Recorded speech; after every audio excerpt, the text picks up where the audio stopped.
compares to the power and excitement of live events. TicketSmarter is the smarter way to buy tickets for live events like sports, concerts, and theater. Visit Ticketsmarter.com or download the app today. Smart fans start at Ticketsmarter.com, the official ticket resale marketplace of bowl season. Locals Only Vodka is an epic-tasting craft vodka made from California grapes and is distilled 12 times for an extraordinarily smooth taste. Enjoy Locals Only Vodka with your favorite mixers on the patio or at the lake. Wherever you are, live like a local. Now available, ask for it. For players, coaches, fans, and communities across the country, this is what they strive for. A chance to play in college football's postseason, creating memories that last a lifetime. It's our time of year. Bowl season, a celebration of college football. Our timeout continues on Bowl Season Radio. Scoring Drive Summary presented by SellByDrive.com. Download the free app on the Apple and Google Play stores. Sell by Drive makes it easy as 1, 2, 3. How about Georgia Southern drawing within 2 on a 13-play drive? 90 yards, 5 minutes off the clock. J.J. McCaffrey, touchdown grab, a 13-yard strike from Van Treese, his second touchdown pass of the game. Time for the Higginbotham Insurance Personal Protector Award, highlighting today's offensive lineman or unit that did their part in protecting the quarterback. Higginbotham Insurance protects what matters most. Higginbotham Personal Protector. Take it away, Chad.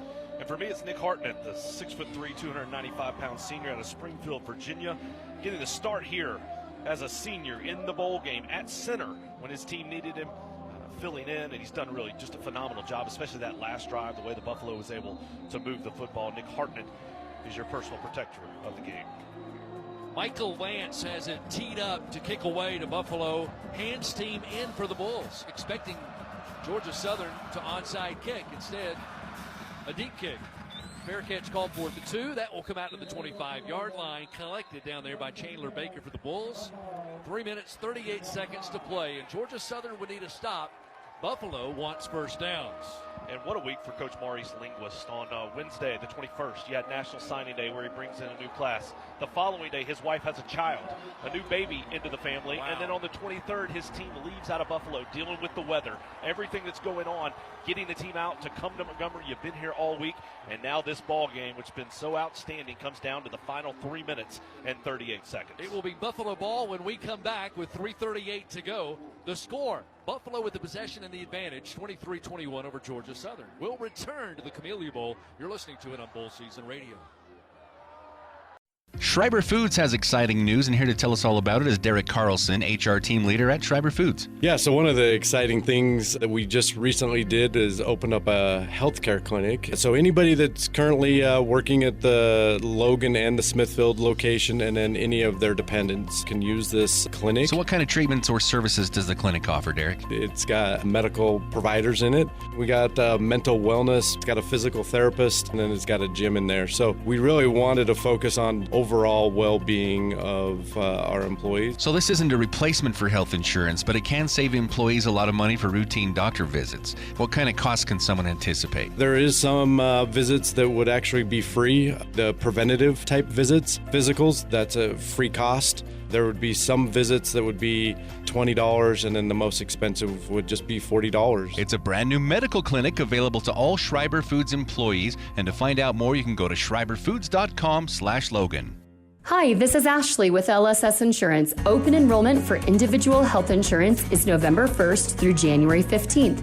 Coverage through the marketplace is available with more tax credits. You could save a bunch. If you haven't qualified in the past, try again now. We will help you navigate the marketplace, understand your choices, and complete enrollment. Trying it on your own can be frustrating. Let us help. Call 752-9493. There is no cost to work with us. Having a local agent makes all the difference. Call 752-9493. News Talk KVNU Logan, 102 FM and 610 AM. Sports Talk Radio, KLGN Logan, 106.9 FM, 1390 AM. The Fan. Memphis and Utah State. We'll send you out to Brian Estridge and Justin Fuente for that one. 3 more on the slate after this one. Right now here in Montgomery, Alabama, the Camellia Bowl, it's Buffalo up 23-21 over Georgia Southern, with Buffalo ready to go on offense. Chad, question for you. did you expect or do you like the decision for Georgia Southern to kick it deep with 3:38 remaining? Absolutely. You still have all 3 of your timeouts. You trust your defense to come out and make a play. There's 3 minutes and 38 seconds. You know your offense can score quickly. So, yeah, the right decision to kick it deep, get the stops here, and use your timeouts wisely. Buffalo also has all 3 of its timeouts. It's looking just to get first downs and keep the clock moving. And for Georgia Southern, look, this is just another day at the office. They've played 9 of their 12 games have been one-possession games in the fourth quarter. Oh, wow. 7 of their games have been decided by 1 score or less. So they're used to this territory. Bills with a 2-point lead up to the football. Near hash the 25, handoff, looking for running room, and Georgia Southern fans will come into it. Getting that stop after less than a yard gain, and timeout quickly taken by head coach Clay Helton across the way, the head coach of Georgia Southern, and he'll get it at 3:32 to play. That time, Buffalo had 2 wide receivers. Georgia Southern's playing man-to-man on the outside. They had 9 men in the box. They know a run is coming. They had everyone stacked up there to stop the run. They get the stop. Only 6 seconds goes off the clock before they call their first timeout. Cole Snyder has not thrown a pick today, but Chad, how many has he almost thrown? If he has to go to the air to pick up a first down and get this drive going, he's got to be a little nervous. Well, here's the choice. If you're on 3rd and long, it's Correct. easy for the defense to sit back and expect the pass. Do you take the risk? Do you throw it on 2nd down when they're going to be expecting a run? And Snyder will lead them out from the near sideline after the taken timeout by Georgia Southern with 3:32 remaining. Buffalo with the lead and the possession up by 2. 23-21. It's been a good 2022 Camellia Bowl. Hope you've enjoyed it today. J.D. Byers, Chad Pilcher to take you down the stretch. And Snyder, the Bulls quarterback, backs up in the gun, puts his tight end in motion. They want to run behind him. Up the middle, not much. And Georgia Southern quickly takes time out. It is a gain of a couple out to the 28. So now incumbent on Georgia Southern, I guess, Chad, to make those timeouts work, have to get a stop on 3rd down. Otherwise, you've just ran out of 2 timeouts. That's exactly right. This is the play of the game here for Georgia Southern. Everything has worked exactly like you wanted to. You've got the 2 stops on the running plays. You've used your timeouts. Now Buffalo's in a 3rd and 7 situation, a passing situation, and can you come up with a play and get the ball back? No stranger to the Camellia Bowl. Buffalo has been here twice in back-to-back years, in fact. 23-21, they have the lead, trying to close it out and get a bowl victory. Buffalo looking for its 3rd straight bowl win, in fact. They beat Charlotte in 2019 in the Bahamas Bowl. Man, that was a tough gig, having to go out and play Marshall in the Caribbean. Then they got Marshall in the Camellia Bowl in 2020. Trying to be just the 2nd team in Camellia Bowl history to win the game twice. App State did it in 2015 and 16. 3 minutes, 28 seconds. Big down for both squads in a 2-point contest. 3:28 remaining. 3rd down and 7. Buffalo with a football at their own 28, trying to get to the 35. Looking to throw. Near sideline, coming back for it. I think he made that grab. With the defender on his back, yes, it is a catch. And a first down for Buffalo. A gain out to the 37-yard line. And the big play guy, Justin Marshall, just had his 11th grab. None bigger than that. If Buffalo goes where they've gone all day long, it was really good coverage on the outside by the Eagles, but Marshall comes back, gets his hands on the football, stays in bounds, and picks up a huge first down for the Bulls. Buffalo now with 2 receivers over 100 yards. Keon Williams has 5 catches for an even 100, including a 36-yarder. Marshall now with 11 for 127 yards. He's got 11 grabs, targeted 19 times. Catch for a first down. The previous play is under further review. Oh, my, this could be big. But the ball is spotted 2 yards beyond the line to make. I really don't see how this could be anywhere close to being inaccurate, because you had the receiver coming back from the 40, made the grab at about the 38, and then knocked him down to the 37. The question's going to be whether or not he was in bounds. So he was right there on the sidelines, and as that catch was made, we'll see if there's a definitive look. He is right there on that sideline. It was really good coverage in the secondary by Tyler Bride. They're going to need the camera that's high end zone to our left, possibly, because the trajectory of cameras that are here on the home side are looking through the teammates and the coaches on the near sideline. It's hard to actually see feet. So he had a foot down on that catch. I don't see anything that says he didn't catch the ball. I think he absolutely caught the ball. It's just a matter of where were his feet when that catch was made. And just can't say enough about Marshall today. 11 catches, 127 yards, including a touchdown. And it wasn't a bad coverage situation here. No, Georgia it was Southern's great defender coverage. was right there. It was just a great grab and a bullet precise throw by Cole Snyder. And it is hard to see on this replay. We're watching the replay. This is the same feed that the officials have. His right foot is right there on the sideline, but I don't know if that's a definitive enough After further look. review, the ruling on the field is confirmed. It's a completed catch for a first down, Buffalo. Luke Richmond, the referee upstairs, talking to his replay official in the booth, Jim Downey, who's on the same floor as us, just down the hallway. And they want to make sure they got that right and paused. And it's now 1st and 10, Buffalo, from their own 37, nursing a 2-point lead. Time remaining and even 3 minutes here in Montgomery, Alabama. We'll be sending you out to the First Responders Bowl in the Lone Star State coming up at the conclusion of this one. Trips right, one left. The Bulls with the football and the lead, working right to left. How many will Georgia Southern blitz here, trying to create havoc? They need a turnover. The Bulls just want first downs. Points would help. Rushing 6. Nice play back to the inside by the running back. Designed to go wide to the left. Instead of taking the corner, he takes the yards up to the 40-yard line. Gain of 3 that time by Ahmed.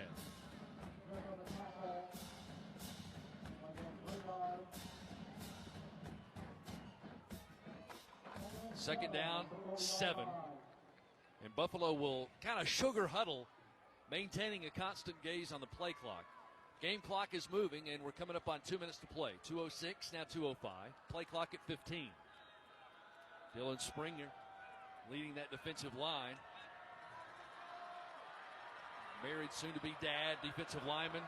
He and 3 others up on the line of scrimmage, blitzing 2 linebackers. They keep it on the ground. Making initial contract. Conry Jackson wraps up, makes the stop. Good job as Ahmed runs behind his pads and gets up to about the 43.5. Charge timeout, Georgia Southern. Last. This is their final timeout of the half. It'll be a full timeout. Stopping the clock with 1:47 to play. Georgia Southern is now out of timeouts. Georgia Southern down 23-21, and Buffalo will huddle up on a 3rd down and about 3, working from their own 44-yard line.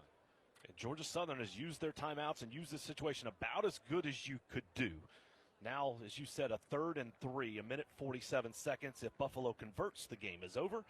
If Georgia Southern holds, they'll get the ball back with about a minute left. Well, depending on what the play is. If Georgia Southern Buffalo runs and they stop them, they'll get the ball back with about a minute left. If it's an incomplete pass, the clock would obviously stop. Here's how the game has gone. Georgia Southern won the toss, wanted the football, except they punted. In fact, that's all we saw in the first quarter. Exchange of punts. In fact, there was only 105 combined yards between the two when we headed to the second.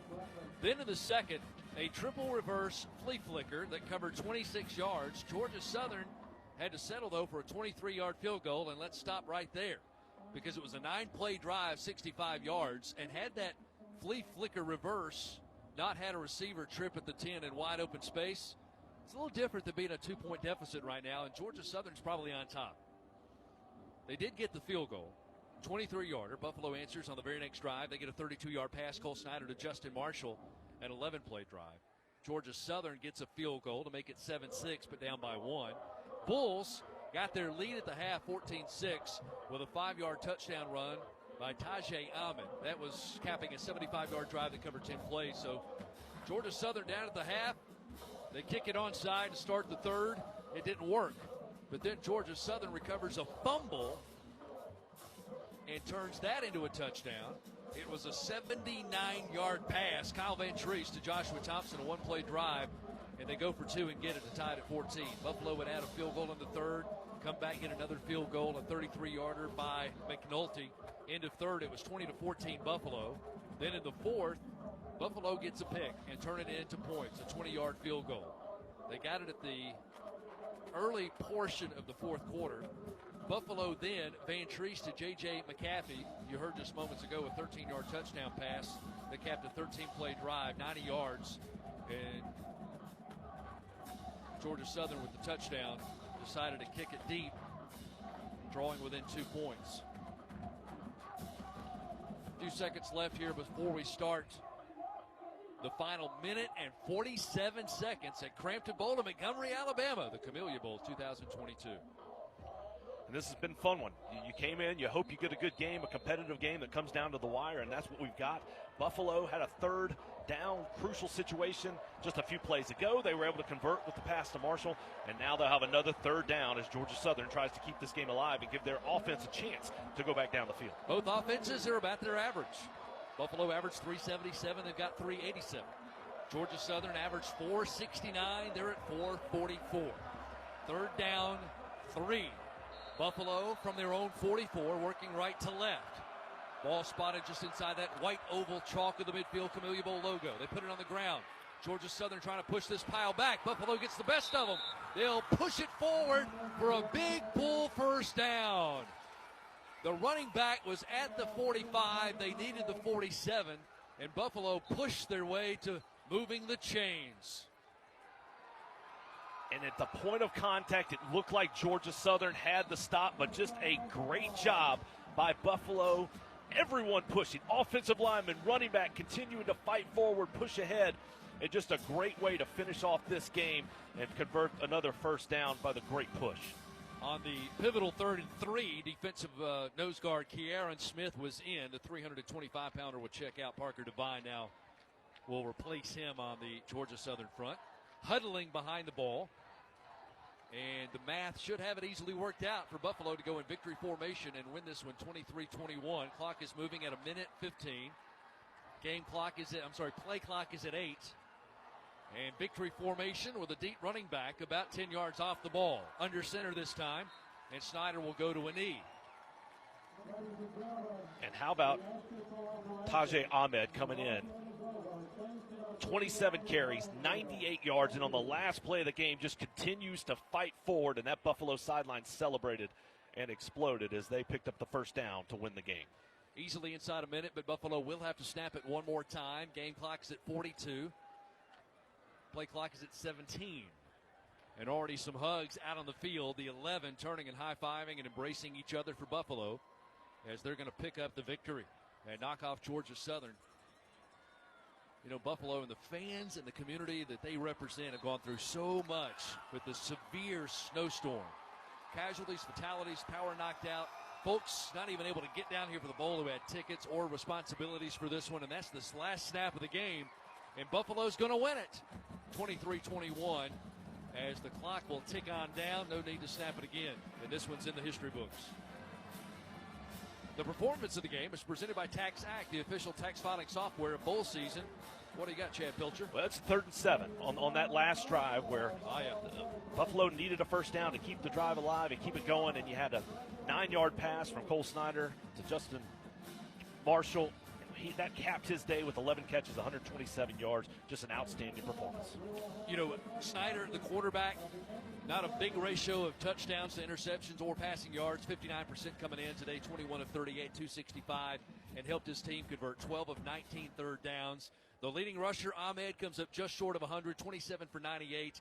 Leading receiver, how about Marshall? 11 catches for 127 and a touchdown. He played lights out. Really big part of this offense today for Buffalo. Buffalo came up big, made the plays when they needed to do so. They took advantage of the turnover opportunities, and as a result, they're the Camellia Bowl champs. 3 more bowl games coming your way today.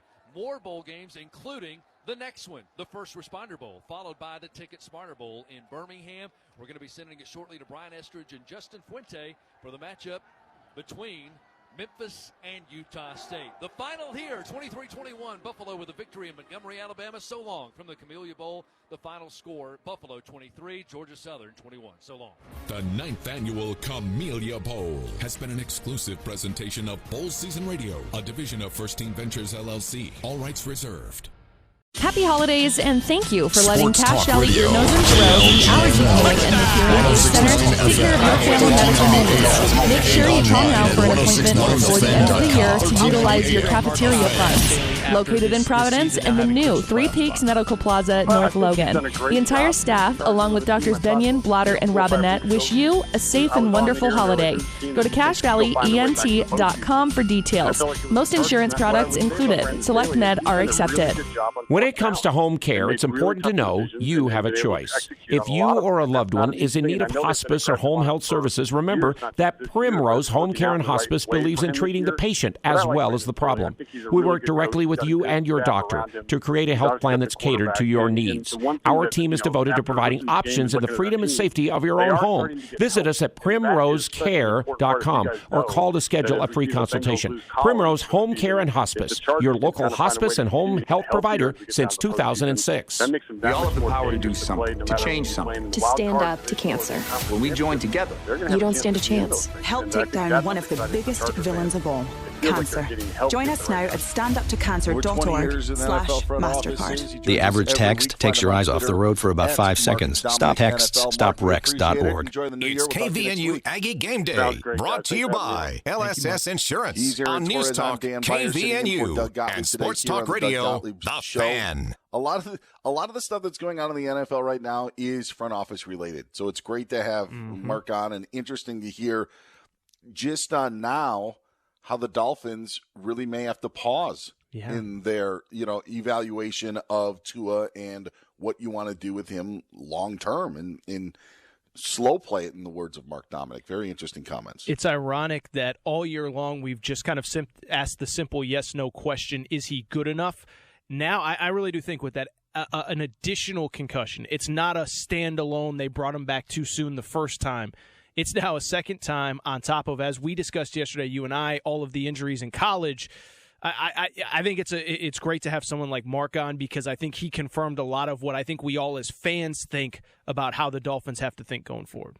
It is always great to have Brian Fenley on, and I'm telling you what, this guy's on a high. Clippers come back from 14 down in the final 3.5 minutes to win in Detroit last night? Never a doubt, guys. Never. When you're a part of Clipper Nation, and it is a nation out there, want everybody to know that. A small island nation, but yes.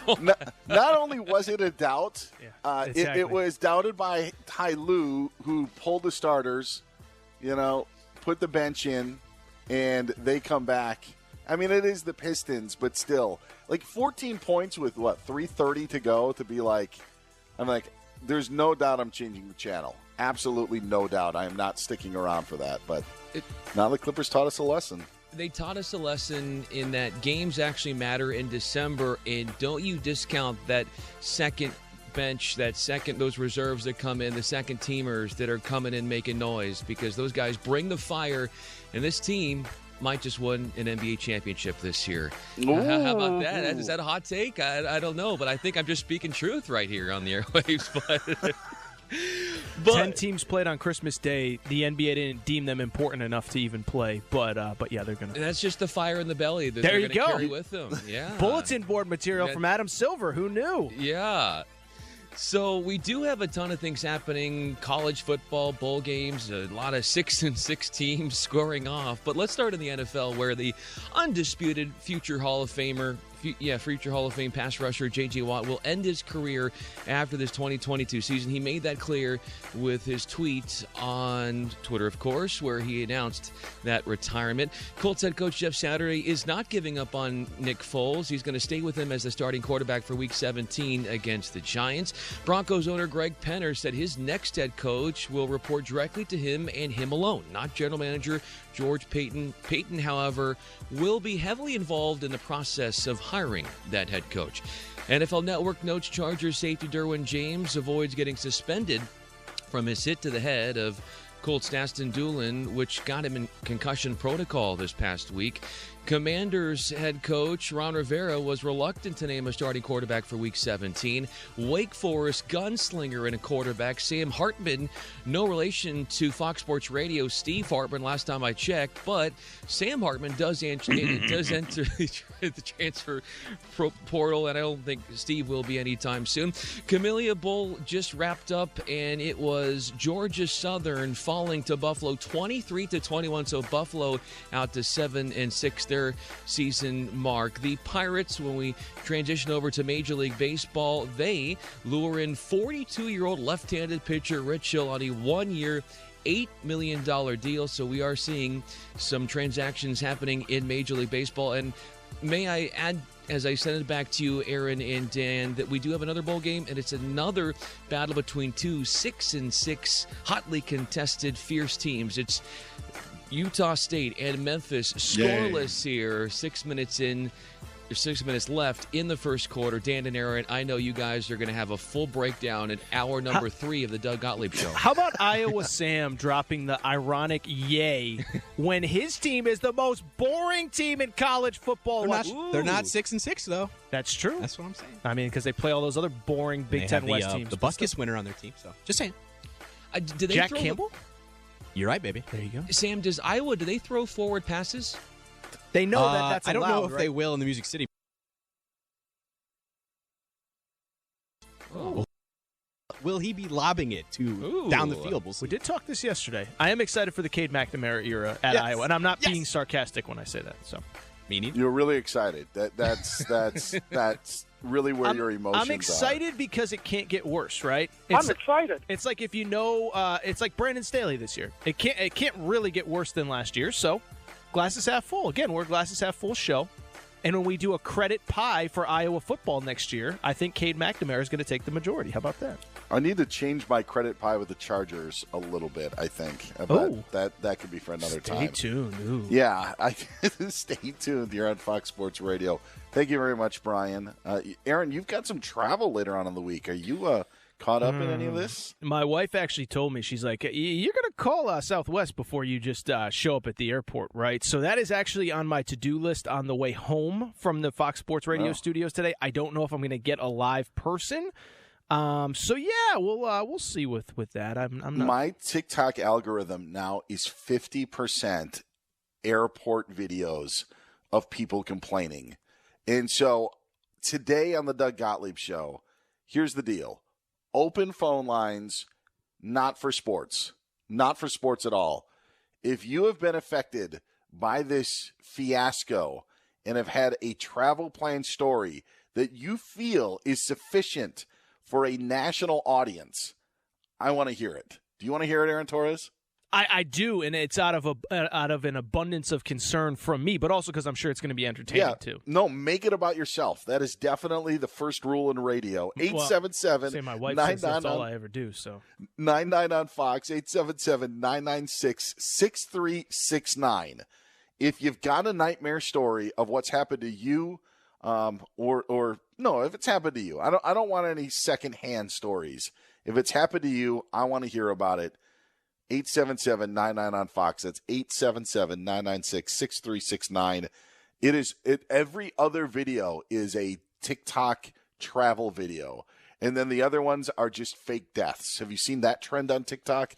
It's crazy. I can't believe, I know we've discussed this before. I'm amazed how into TikTok you are. I know I probably should, from a professional perspective, sign up for an account, but I just haven't done it yet.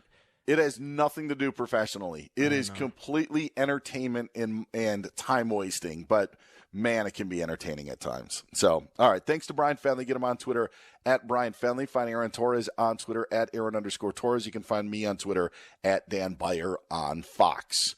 All right. The MVP race in the National Football League is coming down to the wire. Who's on top with 2 weeks to go? We'll tell you next year, live from the TireRack.com studios here on Fox Sports Radio. This is the Doug Gottlieb Show on Fox Sports Radio. 3, 2, 1. Did you know we're always live? Fox Sports Radio. I'll prove it. Got a smartphone? Check your phone real quick. Now search FSR on the iHeartRadio app. That's how they're doing it? Look at that. See? I told you we're always live. Emanating live. Pretty cool, huh? This is Fox Sports Radio. Do it now.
This is the show that has two pros and a cup of Joe. Who is Joe? LeVar Arrington, Brady Quinn, and Jonas Knox.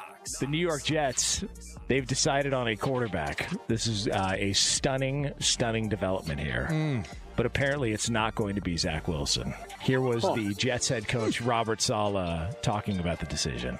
Mike did get clearance, so he will be the starter. The second quarterback, number 2 quarterback, will be Joe Flacco. He still has a huge plan in our future, and we're still, like I said, we're not quitting on the young man. We're going to do everything we can to develop him.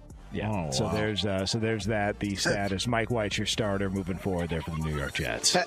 Has there been a coaching staff that has received less criticism for the way they've gone about managing the quarterback position this year? It's weird. I mean, let me just go through the season and you guys tell me what the hell is going on in New York, okay? So to begin the season, it's Zach Wilson, right? But then he gets hurt. Instead of Mike White, it was Joe Flacco who comes in. So then Flacco ends up eventually being dethroned by Zach Wilson because Wilson returns from injury. He's healthy, not playing that great. And eventually then they insert Mike White instead of Joe Flacco to get the next crack at it. Mike White then gets hurt. He's out. And so instead of going back to Joe Flacco, they go back to Zach Wilson. But instead of Joe Flacco being the backup, it's Chris Streveler. I mean, I'm trying to make sense of all of this, how it's gone about. To get the rest of LeVar Arrington, Brady Quinn, and Jonas Knox, podcast by searching 2 Pros and a Cup of Joe. Listen to 2 Pros and a Cup of Joe weekdays from 6 a.m. Eastern, 3 a.m. Pacific on Fox Sports Radio. There's still a tingle in the dingle. Some shows just know how to have fun. And Steve Covino and Rich Davis know a thing or two about having fun. No, you should have the nervous fart. So join the party. Like, I've cried one time in the past 10-plus years. Put in your diaper, sports baby. It's Covino and Rich. Having fun. This is going to be fun. We all look sillier than ever. It's what we do here. Weekdays at 5 p.m. Eastern, 2 p.m. Pacific on Fox Sports Radio. Fox Sports Radio. Here we go. So how do you like it? The question is this. You like it like this? I'm strictly talking basketball. Or like this? Baseball tends to be, of all our sports, very much steeped in tradition. And what about this? Basically, the NFL has found ways to make money off of everything. Like it a lot. Let's go. Whatever it is that you like, we've got it covered. It's sports the way you like it on Fox Sports Radio. The most fearless voice in sports is on FS1. The one and only Colin Cowherd is bold, unique, and outspoken. Wow. You can see him on The Herd, weekdays at noon Eastern on FS1 in the Fox Sports app. People only think about insurance when you need it. But at Higginbotham, we have local insurance specialists from coast to coast thinking about your risks and how to cover them year-round. They start with listening and end with a custom solution. Doug Gottlieb Show on Fox Sports Radio. I'm Dan Beyer. He's Aaron Torres. Family, we put the bat signal out, and what do you know? We have heard from you. Matters most to you. Get Aaron on Twitter at Aaron_Torres. Find me on Twitter at Dan Beyer on Fox. We are also taking your phone calls, and we do not want to know your sports opinions. All we want to know is if you've been screwed over by Southwest Airlines at some point during this holiday season. Wireless network built with and for first responders and the extended public safety community. It's highly secure, eliminates throttling, and cuts through the clutter of commercial traffic. It's the help you need to help the people who need you. Get the facts at firstnet.com. Comtech and NINA, the 911 Association, thank the nation's 911 professionals for helping thousands of Americans in crisis every day. As providers of emergency communication technology, Comtech supports 911 first responders, and we salute their devotion to public safety. Let's all celebrate these unsung heroes using the hashtag #ThankYou911 and keep the love going.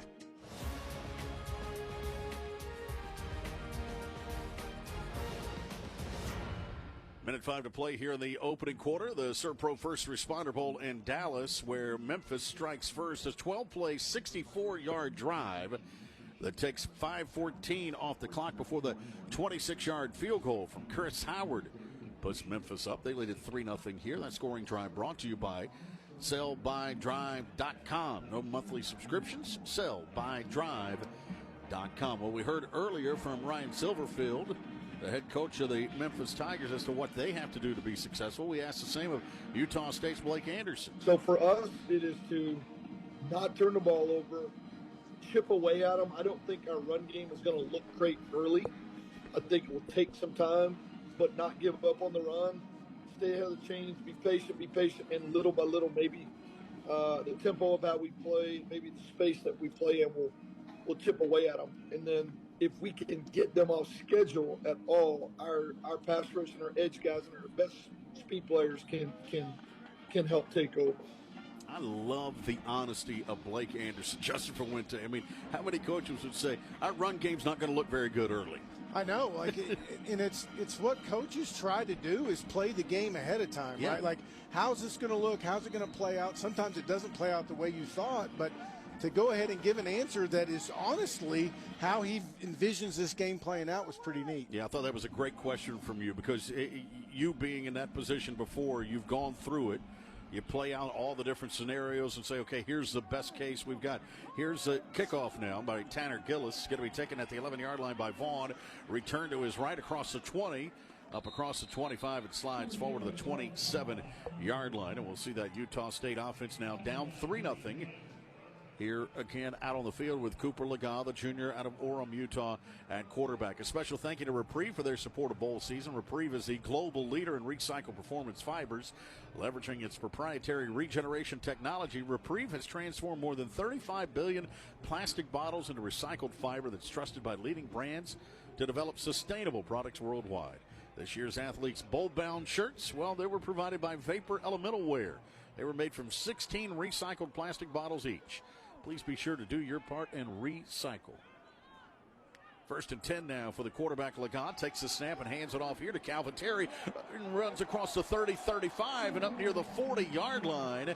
This is going to be a nice carry on first down. It'll go for 13 yards and a burst there from Calvin Terry. You were bragging on him earlier, Justin. I love how he gets north and south. Yes. Tyler gets a carry again. And Calvin Tyler here is going to take it to the 44-yard line. The graduate transfer from Oregon State out of Beaumont. You know, talking to Blake Anderson about this run game, that's what he talks with these running backs about is it's a little bit different than everywhere else. Like, we've got to get north and south as quick as possible because we've got them spread out all over everywhere. Here's Legas, throws it right, and it's caught off the shoe tops by Brian Cobbs. And nice catch there. Let's take it along the sidelines real quickly. Chris Mikoski. Chris. Well, he's no stranger to bowl success, Brian. His first significant playing time came in last year's Jimmy Kimmel LA Bowl. He made some history in doing so. Became the first player to throw a touchdown on his first collegiate pass in a bowl game. How about that? That's pretty impressive, and it's a good way to start the career off. And Utah State was working quickly, trying to get another play off before the end of the quarter. Could not get it done. So we'll go to second quarter action with Memphis leading it here 3-0 on the Utah State Aggies. Now this timeout. A word from ServPro. It takes a different breed to be the first to respond. The first on the scene. The first to tackle disaster head on. At ServPro, we witness the bravery of first responders almost every day. So to all those who never give a second thought to being the first ones in, this game's for you. ServPro, proud supporter of our nation's first responders. There's been a change in the world of healthcare and in how you'll find your next job. Technology has made it possible. If you're planning your next career move, temporary contract, a staff position, or even a local assignment, look to Staff DNA. You can see all jobs and full details in one place with no need to register. Plus, customized pay to suit you and your family's needs right in the app with no recruiter needed. Staff DNA, the #1 app for finding healthcare jobs. Download it now.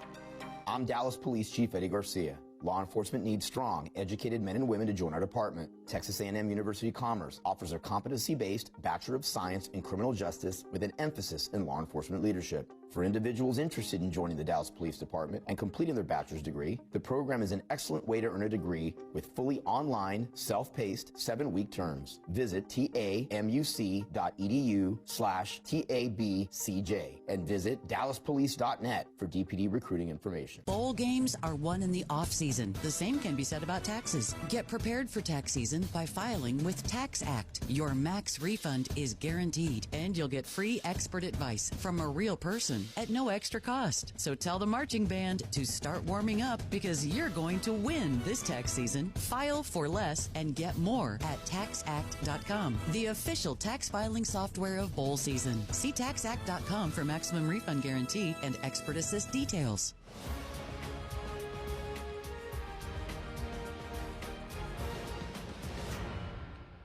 Hoppy Kercheval and Brad Howe in the Bowl Season Radio studios. Earlier today in the Camellia Bowl, it was Buffalo 23, Georgia Southern 21, and Tajay Ahmed for the Bulls had a good day.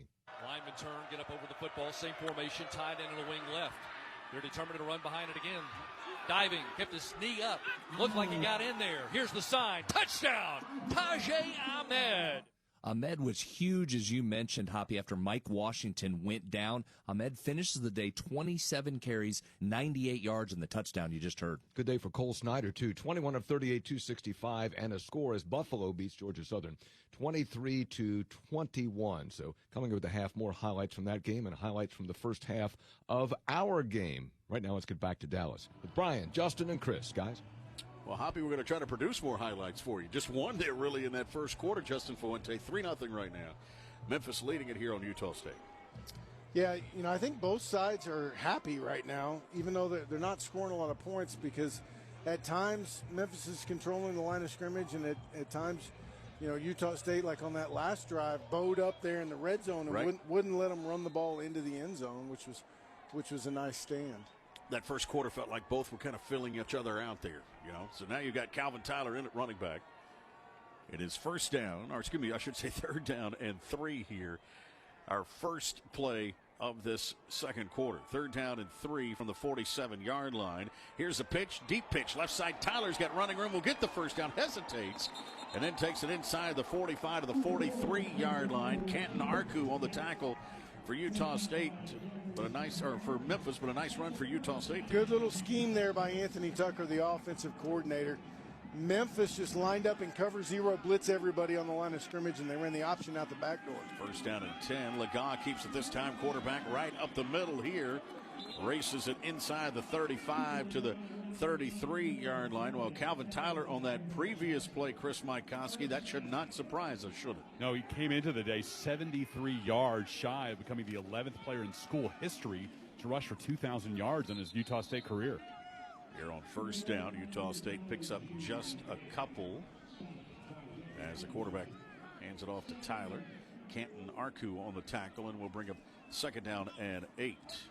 Utah State starting to work with a little tempo here as well. Legas pumps, now brings it down, slides out of one tackle, can't get out of the other.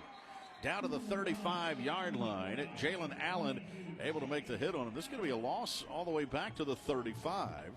A loss of 5 of the play. Well, you call a little fake perimeter screen, and you try and get a couple guys open pretty quick, and for whatever reason, Cooper just pulled the ball back down and maybe didn't have a window to throw the ball in there. And what you hate is you lose so much yardage. It's one thing to not gain anything. It's another thing to lose it back. I thought he was going to try to slide left and get rid of the football, but just stumbled on his way there. 3rd down now. 3rd and 12. They're just 1 of 3 on 3rd downs. Utah State had just 50 total yards in that first quarter with 3 first downs. Memphis with 94 total yards and 5 first downs in the quarter. 3rd down now. 3rd and 13 from the 34 officially. Legas pressured, spins left. Looking downfield still. Pressure continues to come. They get him down this time. 3 Tigers converge. He just held onto that one too long. Down he'll go back at the 37-yard line. That's back-to-back sacks. William Whitlow gets credit for this one, the freshman out of Millbrook, Alabama. Well, 3rd and long is no place you want to be versus the Memphis defense. I mean, their 3rd and long package is really good. It's a mixture of pressures from zone pressure to man pressure to bailing people out. That time they just lined up and made it look like man and then dropped into a two-deep coverage and forced Cooper to hold on to the ball longer than he really wanted to and got the sack. They're going to try a long field goal here. Connor Coles will attempt this one. His long is 50. This one will be from 53 yards out. Constantly will hold it. The punter. Hold is down. Here is the kick. He's got enough on it, and it is good. How about that? 53-yard field goal here for the graduate from Bozeman, Montana. Connor Coles knocks that one in and ties this game up at 3 apiece, just like you dialed it up, right, Justin? I'm telling you, he drilled it into the wind, too. Like, yes. I'm thinking they're going to snap it to him and let him punt. You know, just punt it down there and try and pin them deep. And sure enough, he just stepped up there and smacked it right through. Ties this game at 3 now with 12:13 to play in the second quarter. Hoppy Kercheval and Brad Howe join us at halftime of the Bowl Season Radio Studios. This is the 2022 Serve Pro First Responder Bowl. The score tied at 3 between Memphis and Utah State. Now this word from AT&T FirstNet. During an emergency, a network becomes a critical line of communication, connecting first responders to technology and to each other. FirstNet is the only officially authorized wireless network built with and for first responders and the extended public safety community. It's highly secure, eliminates throttling, and cuts through the clutter of commercial traffic. It's the help you need to help the people who need you. Get the facts at firstnet.com. We know what it takes to be a successful team. So whichever team you're cheering for, let's not forget those on the front lines every day keeping our community safe. First responders. Their determination, skill, and the speed with which they come to the aid of those in need deserve our applause as well. Global Medical Response, the proud chief sponsor of the Serve Pro First Responder Bowl, salutes all first responders and the vital work they do at a moment's notice. To learn more about GMR, visit GMR.net. The car market has forever changed. It's hard to find what you want when you want it. Most of us are too busy to spend hours searching and negotiating. Sell by Drive makes selling or buying your next car easy as 1, 2, 3. Whether you're an everyday person or a dealer looking for the right inventory, Sell by Drive brings a national search to the palm of your hand. Sell by Drive, easy as 1, 2, 3. Download our free app now on the Apple or Google Play stores or visit us at sellbydrive.com today.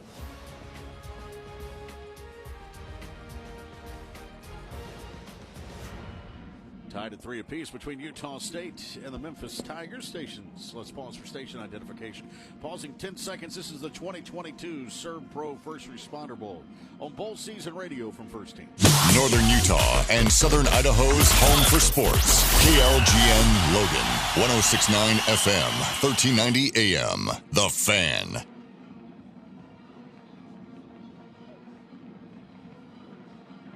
Scoring drive summary presented by sellbydrive.com. 9 plays, 37 yards, took 3:47 off the clock, and a 53-yard field goal from Connor Coles ties this game up and 3 apiece. Elliot Nimrod out to kick it off now for Utah State, the left footer. To Davion Ross, who's back deep, grabs this one at the 2-yard line. Return up the middle, 15, 20, 25, and slides to the 29-yard line, and that's where Memphis will have the football again. 1st and 10 at the 29 of the Tigers. Trot that offense out there. Seth Hennigan, the quarterback, a coach's son, Chris Mikowski, grew up right here in the Metroplex. That played under his dad, Dave, at Powerhouse Ryan High School in Denton. Ryan Silverfield told me that you can tell that Seth's the son of a coach because of the way he prepares, the way he handles himself, and his leadership qualities. And Silverfield's really glad that Seth could get back to Dallas to take another swing here after ending the regular season with a loss at SMU. Justin, he broke Paxton Lynch's freshman record at Memphis. That's pretty good company, isn't it? It is. Paxton had a great career at Memphis, went on to be a first-round draft pick. And Seth, I think, is a little further developed than Paxton was early in his career. Here he is connecting with Asa Martin in the flat right. Martin's going to take it across the 30 to the 33-yard line. That's a pickup of 5. That'll bring up 2nd down and 5 now for the Tigers. Game tied at 3, 11:59 to play here in this second quarter.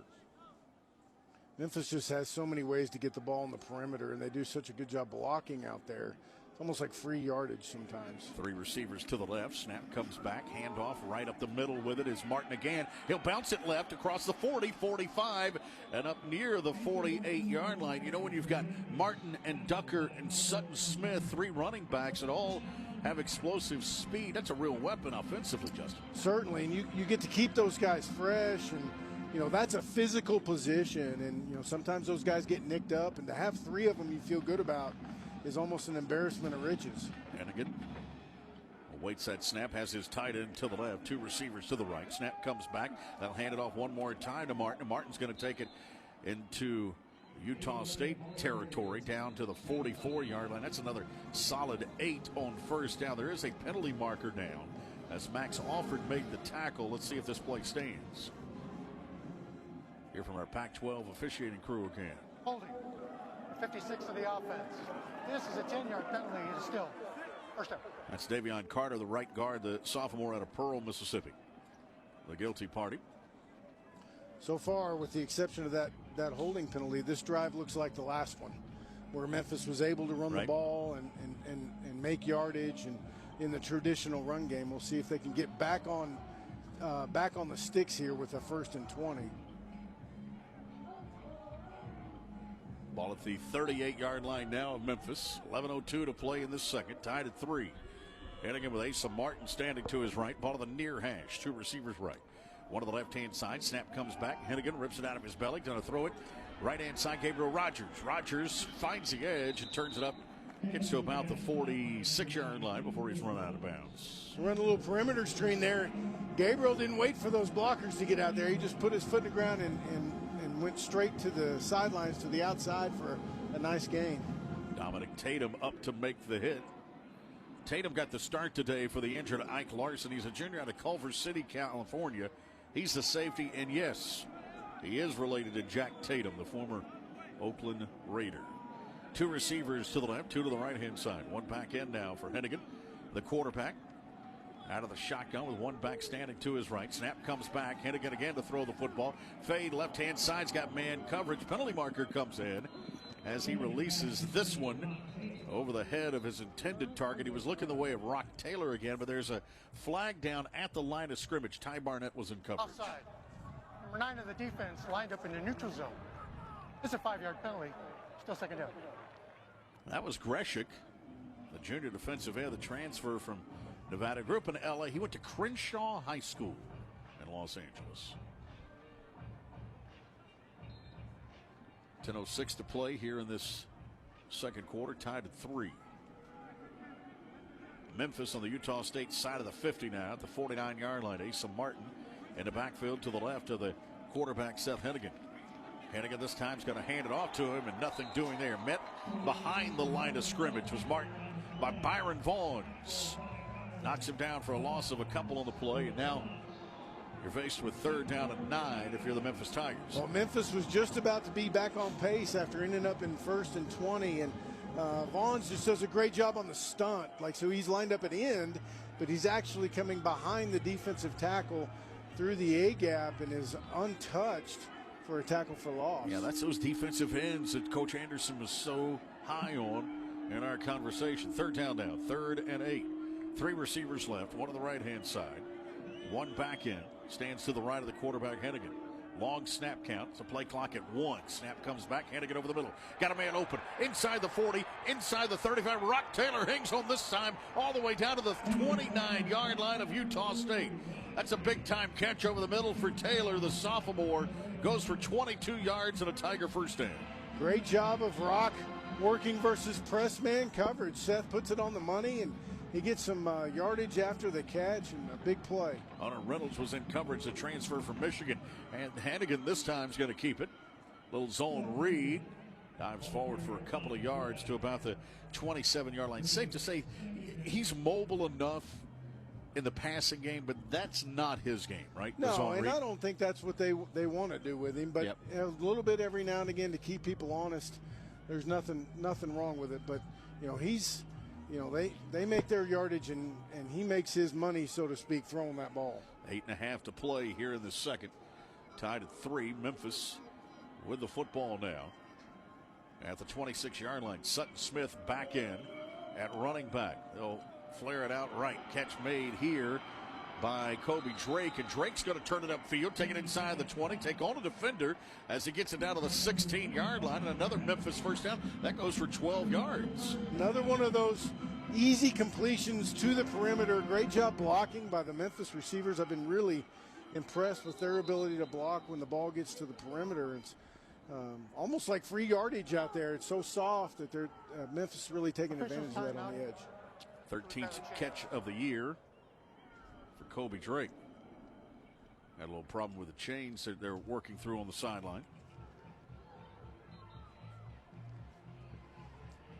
Looks like they've gotten it fixed. It's 1st and 10 now. At the 15, Hennigan 4 of 4 on this drive for 48 yards. Has Sutton Smith standing to his left in this formation.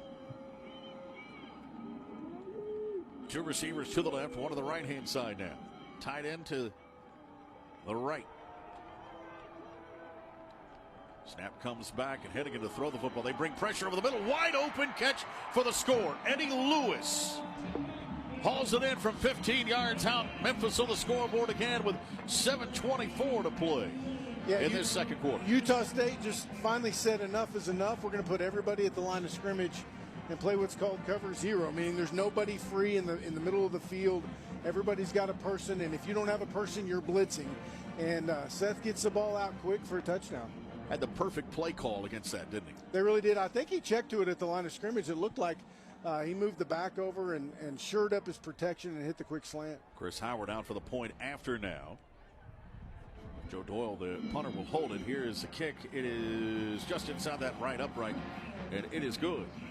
7:24 to go now in this second quarter. Memphis offense starting to click a little bit here as they go up 10-3 on Utah State. You're listening to the 2022 ServPro First Responder Bowl on Bowl Season Radio. Happy holidays, and thank you for letting Cache Valley Ear, Nose, and Throat, the Allergy Clinic, and the Hearing Aid Center take care of your family medical needs. Make sure you call now for an appointment before the end of the year to utilize your cafeteria funds. Located in Providence and the new Three Peaks Medical Plaza, North Logan. The entire staff, along with Drs. Benyon, Blotter, and Robinette, wish you a safe and wonderful holiday. Go to CacheValleyENT.com for details. Most insurance products included. Select Med are accepted. When it comes to home care, it's important to know you have a choice. If you or a loved one is in need of hospice or home health services, remember that Primrose Home Care and Hospice believes in treating the patient as well as the problem.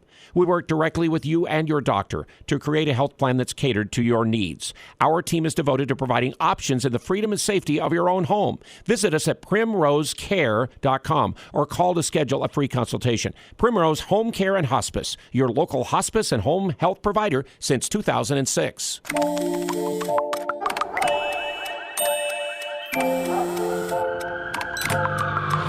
The world is always on, but you shouldn't be. Put junk sleep to bed. During Mattress Firm's Dreamcember sale, save up to 60% with Sealy Queen mattresses starting at $279.99. Only at Mattress Firm. It's KVNU Aggie Game Day, brought to you by Primrose Home Care on News Talk KVNU and Sports Talk Radio, The Fan. Back to the 2022 ServPro First Responder Bowl. 7:24 to play here in this second quarter of the ServPro First Responder Bowl. It's 10-3 right now. Memphis leading it on the Utah State Aggies thanks to an 8-play, 72-yard drive that takes 4:43 off the clock. 15-yard scoring strike that time from Seth Hennigan gets them on the board. And that scoring drive summary brought to you by sellbydrive.com. Download the free app on Apple and Google Play stores. Sellbydrive.com. Memphis offense looked a lot more efficient on that drive, Justin. Yeah, it's going to be interesting to see as we move forward. You know, right there, Memphis kind of did whatever they wanted. The big sequence was when they got backed up on first down and they were still able to get the first down. But, you know, Utah State can't let them do both. You know, you got to find a way to shore up the run game so that you can tee off with those defensive ends. I'm right there with Blake Anderson. I love these two guys. I mean, they get after it. But you got to be a little more sound in the run game and not let Memphis go do whatever they want, whether it's throwing it on the perimeter or drop back pass or running it in the traditional run game. Yeah, and Eddie Lewis hauled that one in, his 6th touchdown of the year. We'll learn more about the senior from Harlem after this kickoff. Tanner Gillis is out with the honors now for Memphis. Terrell Vaughn is back deep along with Jordan Wilmore from Utah State. As Gillis set to kick it from right to left here for the Tigers with that 10-3 lead right now for Memphis out of the American Athletic Conference.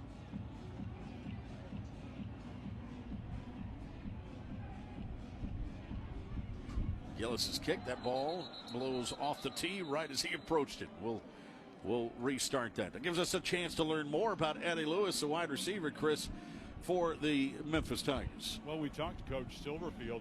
He particularly pointed out Lewis that a chance for him to play in a bowl game after what happened last year, the game being canceled less than 24 hours prior to kickoff, that adds a level of excitement today. And last year, Silverfield said his team just did everything right. They earned the chance to be called bowl champions. And even though they didn't play the game, Brian, they actually came back to the mainland with that championship trophy. That's right. It doesn't count as a win, though, Justin. That's the thing. You look at their bowl total, it doesn't count as a victory on the list. Here's the kickoff. If you get the trophy, it's a win. No, I'm sorry. This is their 16th overall bowl, but their record is 6-8. So do the math.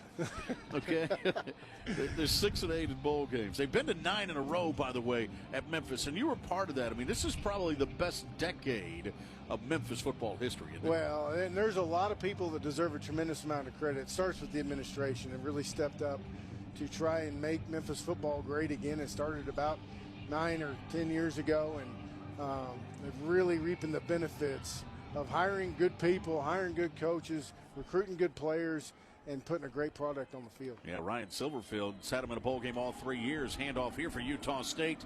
That is Terrell Vaughn on the carry, and Vaughn's going to take it up near the 31-yard line. That's going to be a pickup of 6. So Vaughn that time gets the touch. He's such a good player. Yes. I enjoy watching him play.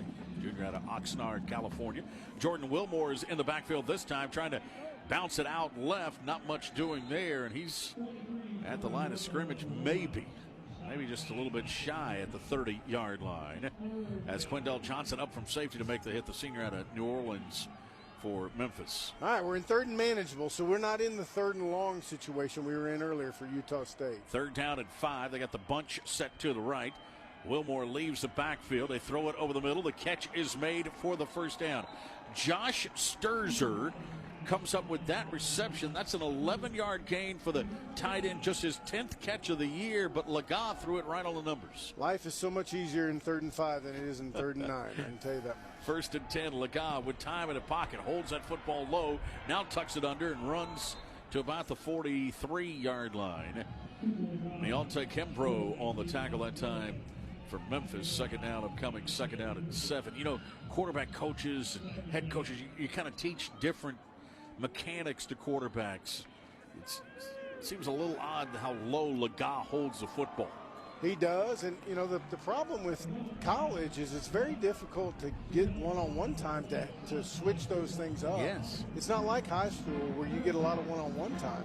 Ryan Cobbs makes a reception from Laga. Now 3rd and short. They'll work quickly to the line of scrimmage to the 50-yard line, and that is all for Wilmer. And now you're at 4th down and 1 for Utah State at midfield, and they're going to go tempo again here, needing just a yard. Call on this offensive line now. Laga takes the snap. He's going to throw the football, throws it out in the flat right, and it's dropped. That pass intended for Brian Cobbs. He doesn't hang on. That was 4th down. I don't think Cobbs knew it was 4th down. Well, that was the play that we talked about earlier that they blew dead for Memphis. Yes. That was if they jump, snap it, and let's take a free shot. And Memphis flinched, but according to the refs, they did not get into the neutral zone, so there was no flag. So now Laga is stuck in the pocket with the ball on 4th down and 1, and tried to throw a little hookup route, and the ball was just a little off. Yeah, not much there. They'll turn it over on downs. Memphis takes over with a 10-3 lead with 5:22 to play in this 2nd quarter when we come back to Gerald J. Ford Stadium in Dallas. With this one 10-3 right now, Memphis over Utah State. You're listening to Bowl Season Radio. Schreiber Foods just opened a brand new medical clinic for their employees. It's comparable to any clinic in town, and Derek Carlson, the HR team leader at Schreiber Foods, is here to tell us more. Anything that your general practice doctor could do, we could do at the clinic. Obviously, we don't have anything that they can do from a major knee surgery or any of that stuff, but that's what we have medical for. You said employees can really save money. Can you give us an example of a common procedure and how much someone might save? For example, somebody that might be diabetic and have to get their blood work every 3 months might be over $400 to get it done, and we can do it at the clinic for $40. Well, this doesn't replace health insurance, right? We're not using it to supplement your insurance. We're using it to make sure that you are getting the care that you need in a timely basis at a lower cost. So you actually got both options. Find out more about their new medical clinic and all the benefits of working at Schreiber Foods by visiting schreiberfoods.com/Logan. Happy holidays, and thank you for letting Cache Valley Ear, Nose, and Throat, the Allergy Clinic, and the Hearing Aid Center take care of your family medical needs. Make sure you call now for an appointment before the end of the year to utilize your cafeteria funds. Located in Providence and the new Three Peaks Medical Plaza, North Logan. The entire staff, along with Drs. Benyon, Blotter, and Robinette, wish you a safe and wonderful holiday. Go to CacheValleyENT.com for details. Most insurance products included. Select Med are accepted. News Talk KVNU Logan, 102 FM and 610 AM. Sports Talk Radio, KLGN Logan, 106.9 FM, 1390 AM. The Fan. Responder Bowl from Bowl Season Radio. Hoppy Kercheval, Brad Howell, Bowl Season Radio Studios. Coming up at the half, we'll have highlights of this bowl game, Memphis and Utah State. Also, we'll look back at the game earlier today, the Camellia Bowl. Buffalo holds on to beat Georgia Southern 23-21, Brad. Impressive win for Buffalo, third straight bowl win for the Bulls. And here's what really stood out to me, Hoppy, as you look down the numbers, you might not think the Buffalo defense was all that impressive. They gave up 355 yards passing. Georgia Southern averaged 6.6 yards per play. So Georgia Southern had some big plays, but Buffalo stiffened when it had to. Go back to the first half. They forced 2 field goals on drives inside the 5 and 10 yard line there. That changed the game. So credit the Buffalo defense making plays when they had to make plays. After this game at 6:45 Eastern, 3:45 Pacific, it's the Ticket Smarter Birmingham Bowl between Coastal Carolina and East Carolina. 2 good quarterbacks here. The ball should be flying around in this game. We should see points in this one. Grayson McCall for Coastal Carolina is as good as there is nationally. 3-time Sun Belt Player of the Year. Holton Ahlers for East Carolina. He's fantastic. He's a 5-year starter, Hoppy. How about that? Yeah. Now back to Brian, the coach, and Chris, guys. Thank you much, Hoppy and Brad. Javen Ducker on the receiving end of the first down throw from the quarterback Hennigan for 15 yards, all the way down to the 35-yard line of Utah State. There's an injured Aggie there, but it's 1st and 10 now for Memphis. And that goes back to what you've been talking about, Justin, for with all kinds of buffer there, just plenty of running room on the edge that time. Yeah, another one of those perimeter plays that have come way too easy for Memphis thus far. Their receivers doing a great job blocking down the field, but they just, you've got that game that they're working, you've got the inside run game that they're working, and then the traditional drop back or play action pass game, and it's all working right now. So, Utah State's got to find a way. I mean, it's still early in the game, don't get me wrong, but they need to find a way to take something away. A.J. Vongpachon is the injured Ute, that inside linebacker, the senior from Pasco, Washington. Good player, 92 tackles on the year. He's able to get up under his own power and walk off. Hopefully he's able to return, and that should bring out, let's see if they go with the freshman, and they do, Josh Williams in at linebacker, a freshman out of Mesquite. And now for Utah State, Javen Ducker stays out there at running back. Caught that last pass from Hennigan. He stands to the right of Seth this time as they bring Rogers into the backfield as well to either side of Hennigan now. They'll hand it off on a reverse, coming back left-hand side with it this time. And the receiver up to the 30-yard line is Rock Taylor. That's a pickup of 5 on the play. Memphis, a lot of eye candy there offensively. Yeah, they are good for about 1 or 2 of those every game. They love to run the reverse game. They dress it up different from week to week and do a great job getting the ball to their playmakers. Second down now. 2nd and 5 at the 30-yard line. 2 receivers left, one to the right-hand side. Ducker stays in at running back. Wide right goes Rogers. Lewis is in the slot left as Rock Taylor goes wide left. Tight end to the right in this formation. In motion goes Lewis. Inside give comes right up the middle with it. Is Ducker not much doing there? Well, he actually moves the pile forward here. He's going to get that first down.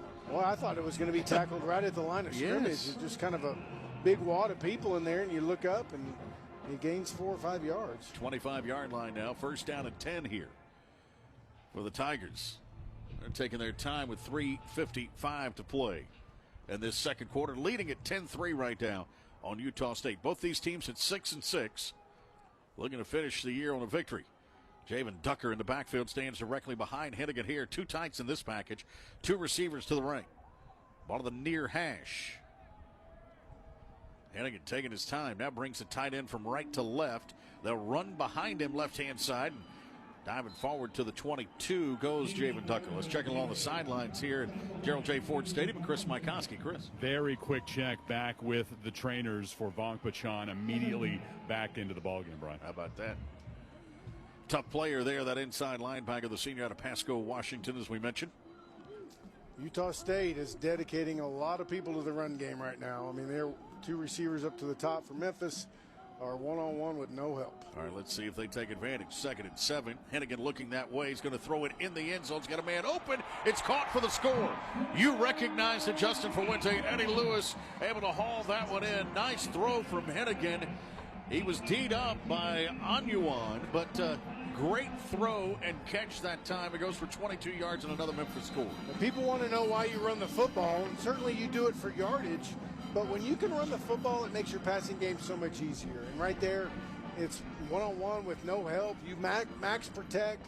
There's not a big read for Seth. He knows he's throwing it to one of 2 guys. He lays it in there for an easy touchdown. So you flash back to your offensive coordinator days. We're going to hear from the official here. There was a penalty. Unsportsmanlike conduct. Scoring team, number 18. This 15-yard penalty. That was Eddie Lewis who caught the pass, the guilty party. They'll assess it on the kickoff. You saw that. You saw what Utah State was giving you defensively.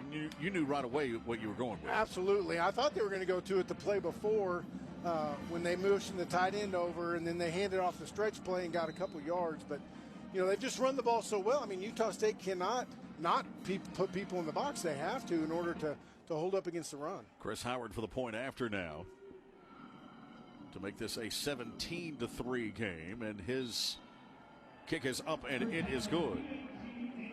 So right now, Memphis starting to click a little bit offensively. They go up 17-3 on Utah State. When you talk to the Aggies folks, Justin, they knew Memphis would score points, I think. Right? Just in listening to Blake Anderson and his people talk, they just felt like they had to outscore them in this game. I mean, there's a recipe for Utah State before the game to win the game. I think it starts with the early downs for them right now defensively. They got to find a way to get Memphis off the chain so that they can't be a 2-headed monster, or really 3-headed between the perimeter game, the inside run, and the passing game. If they can get them off chain like they did the first couple series, then they can cut those defensive ends loose and let them go attack the quarterback. But Utah State knew coming into this game they're going to have to put points on the board. They're going to have to move the ball. They also knew that it may take a little while. Sure. That their tempo was going to have to help them stay on the field and elongate drives. They need a couple more third down conversions. They had a bad break on the 4th down and short where they thought that they jumped off sides. They snapped the ball. It was kind of a wasted play on 4th down, which you hate. But there's still that recipe of staying on the field a little bit longer offensively, trying to wear this Memphis defense down, and maybe those 5- and 6-yard runs can turn into bigger plays. They'll just have to be patient, though, will Utah State. That's one of the things that Blake Anderson talked about. Another guy who's being patient, ready for the next level as far as his career is concerned, is standing by with our own Chris Mikoski right now. Chris? Well, Logan Bonner suffered a season-ending injury, now serving basically as a coach on the field. And, Logan, what do you see as your biggest role here with the headset on? Yeah, biggest role is just making sure the quarterbacks are calm, just giving them advice. I've been playing for a while, so just giving them looks, advice in certain situations that they've probably never been in. So just trying to help them that way. You've been invited to a couple of all-star showcases. The boot is off. Tell me about your health and your participation in those. Yeah, I'm ready to roll. I'll be ready to roll in mid-January. I could have played in this game. This wasn't probably smart for me and the team at the moment, but I'll be ready to roll, and I'm as healthy as I get.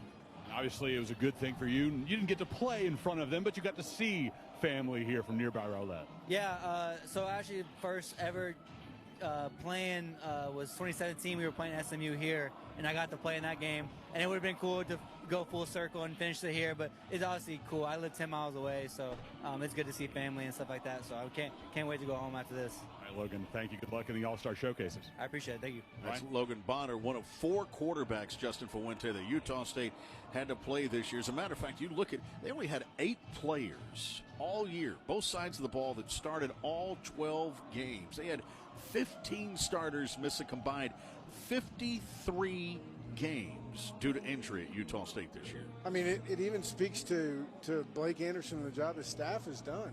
I mean, he comes in the first year and wins 11 ball games, and everything goes his way. And he comes in the second year, and they are faced with severe adversity through injury, through things Coach Anderson was dealing with. And they found a way to have what I would consider to be a successful year when you're faced with all these things seemingly every single week. Memphis leading it now 17-3 after the 5-play 50-yard drive that took 2:26 off the clock. Eddie Lewis with a 22-yard reception from Seth Hennigan. That drive summary brought to you by sellbydrive.com. They'll kick it off from the 20. Terrell Vaughn takes it at the 7-yard line. Return left. And they'll take it up to the 26, and that's where we'll see Utah State offensively again, trailing 17-3. They've got all 3 timeouts remaining with 2:48 to play in this half. If you're a true sports fan, the best way to watch bowl games, well, or any other sporting event for that matter, is at Circa Resort and Casino in Las Vegas. Whether it's at the world's largest sports book or the always exciting Stadium Swim, you'll have the time of your life watching games at Circa Resort and Casino in Las Vegas. All right, Utah State with it. Now, this is not necessarily an offense built for the 2-minute drill, is it, Justin? No, and they don't need to worry about that right now. They've got all their timeouts and plenty of time. So, they don't need to start dropping back and throwing the ball all over the place just yet. Here's Calvin Tyler on the first down carry up the middle. The running back takes it to the 30-yard line. It's going to be a gain of 3 here for Utah State with 2:33 to play. Clock runs. Move it to the 30. They'll go 2 receivers to the left, 2 to the right-hand side. Tyler now leaves the backfield. Laga in the backfield all alone. Holds it, now fires right. Catch is dropped in the flat right, looking for Tyler. Wasn't going to be a big gainer, I don't think, but nonetheless, you want to make that catch. The incompletion stops it with 2:20 to play. Yeah, it would have been nice to keep him on the change. Laga does a good job kind of going through his progression. He doesn't have any pressure, dumps it off, and just can't complete the catch. 3rd down now, 3rd and 7 from the 30. 3 receivers left, 1 right. They check the play at the sideline. Anthony Tucker, the offensive coordinator, coached under Blake Anderson at Arkansas State for a couple of years as well. 3rd down now. Memphis backs out of pressure. Laga pumps, brings it down, and will be sacked. Back inside the 20-yard line. They'll get him down. They'll actually spot it more like the 17. Cameron Jackson on the tackle. And with 2:13 to go, if you're Memphis, you think about taking a timeout, don't you? Yeah, you do. Absolutely. Memphis just rushes 4 and plays a standard zone. The thing about it is they don't show you that pre-snap. You have no idea what they're actually going to be in pre-snap. But post-snap, you can get it figured out and just cause Lagu to hang on to the ball, kind of pump fake and hang on to the ball, and eventually the rush got there. You played the position, you coached it. There is a clock in a quarterback's head that's got to be ticking, right? Laga's got to know when to get rid of that football. Yeah, certainly. And, there's, some guys can get away with more than others because of their athletic ability, and that's where the real balance comes. When guys can make some plays with their feet, how long do they hang in there? How long do they before they break out? That's when having a good feel for the game really helps you out. Steven Kutsunley's out to punt it away again. The Aussie, Eddie Lewis, dangerous returner, stands back at the 35-yard line. Memphis with a shot here to get pretty good field position with 2:13 to play in this first half, leading at 17-3. They've got 2 timeouts in their back pocket. Snap back. They come after Kutsunley, gets it away. It's a short kick. High spiraling kick. It's going to hit at the 46 and take a Memphis bounce up near midfield. 5.1 on the hang time. But We get field position upcoming here after just a 31-yard effort. Now, Memphis with great field position with 2:02 to play in the half. Yeah, that looked like when I hit a pitching wedge into the wind. It just balloons straight up and starts blowing back at you. Yeah. Great hang time, but, you know, the wind just literally moved that ball backwards. You still hitting that pitching wedge from about 75 yards? Straight up in the air? Yeah. I got a little more time to play now, though. That's right. First down and 10 now at the 48-yard line. Asa Martin in the backfield stands to the right of Hennigan. Again, they've got 2 timeouts, 3 receivers left, one on the right-hand side. Fired it out, catch made along the sideline right, turns it back upfield at the 40, and inside the 40 to the 39 goes Rock Taylor. Like that run after catch there as A.J. Carter finally brings him down. My gosh, Memphis fans out there will remember this name, but Rock Taylor looks like Anthony Miller to me. It is unbelievable. They're wearing the same jersey number. They're both strong kids, good after the catch. Rock's having a heck of a game so far. 1:43 to play in the half. First and 10 now at the 39-yard line. Delay. Hennigan pulls it out of the belly of the running back. He's going to complete this one to Rogers. Rogers makes a man miss inside the 30-yard line and punched out of bounds near the first down marker. And it's enough, they say, all the way down to the 28-yard line. Max Alford on the tackle. First and 10. They'll actually spot it closer to the 29. Minute 31 to go in the half. That's one of the hardest things to do in football is tackle in the open field. Yes. The 2 hardest things, one is to block in the open field, the other is to tackle. 3 receivers right, 1 to the left-hand side. Out of the shotgun, works Hennigan. Got his back standing to his left here on first down. Hennigan looks right, comes back left, steps up in the pocket, going to tuck it and run. And steps out of bounds at about the 25-yard line. Stops the clock with a minute 25 to go. I thought he had some room in the middle of the field there, Justin. I did think he was going to go north and south. I think in his mind he's thinking about getting out of bounds and didn't want to be tackled in the middle of the field. But I'm with you. I thought it's a lot easier from up here than it is down there, I promise you. But I thought that maybe he could have made a little hay getting north and south there. All right, you've got 2 timeouts remaining. Does Memphis. Still a minute 25 to play in the half. They lead it 17-3 right now, trying to tack on more at the 25-yard line of Utah State. Hennigan with a snap. Pressure for the edge. Screen set up left-hand side. Inside the 25 goes Asa Martin. Inside the 17 down to the 15-yard line. That's another first down. Byron Vaughn's on the tackle. Well designed and a nice job by Hennigan to hang on to that one to the last second. Man, great job by the Memphis offensive line. I know Silverfield will be proud. He's an old line guy. Like to smell out the rat, the defensive lineman that was smelling out the screen, and stay on him to get that screen going. Hennigan takes the snap again, fires it out. Catch made by the tight end inside the 10 to the 9. That's Caden Priestcorn. Hennigan has thrown it for 214 yards in this first half and looks confident doing it, Justin. Yeah, he's pretty comfortable right now. They got it going on in all areas of the game right now. You'd love for Utah State, to find a way to hold them to a field goal right here. Back remains in, standing to his right. One receiver comes wide to the left-hand side. That's Cameron Wright. Snap comes back. Inside give. They keep it with the quarterback, Hennigan. And he dives forward after a short gain with a minute 3 to play. And I wish I had a rewind button up here. I'm not exactly sure why he pulled that ball down. They had a perimeter screen. If somebody got in his face or what. 2 receivers right, 1 to the left-hand side. Right up the middle they go. And close to the end zone. Let's see, they're going to mark Javen Ducker down.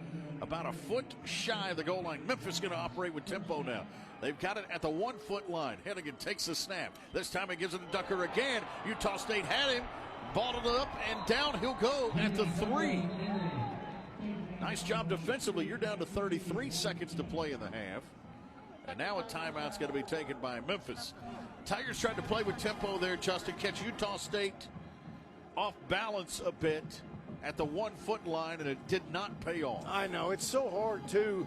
You know, those plays down there on the goal line, when you go tempo, it's either one or another. You either hand it off and he just walks in and everybody says, wow, that was really great, or you know, half the defense is in the backfield because they couldn't get lined up and you were trying to figure out who to block, and River really had a chance because there were several Utah State defenders in the backfield right from the start. Throws them for a loss, which puts us in an interesting situation now. Memphis is down to just 1 timeout with second down here to go on the 3-yard line. I've always thought if you felt like you had the best stuff, and if you felt like you had the better offensive line, why rush yourself like that? Why, if you think you can get it done, why be in a hurry?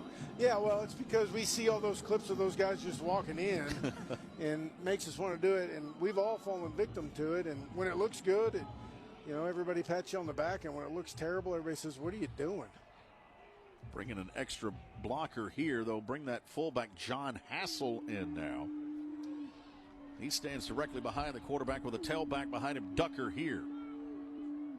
2nd and goal at the 3. Hennigan takes the snap, rolls right and off the hands of Hassel.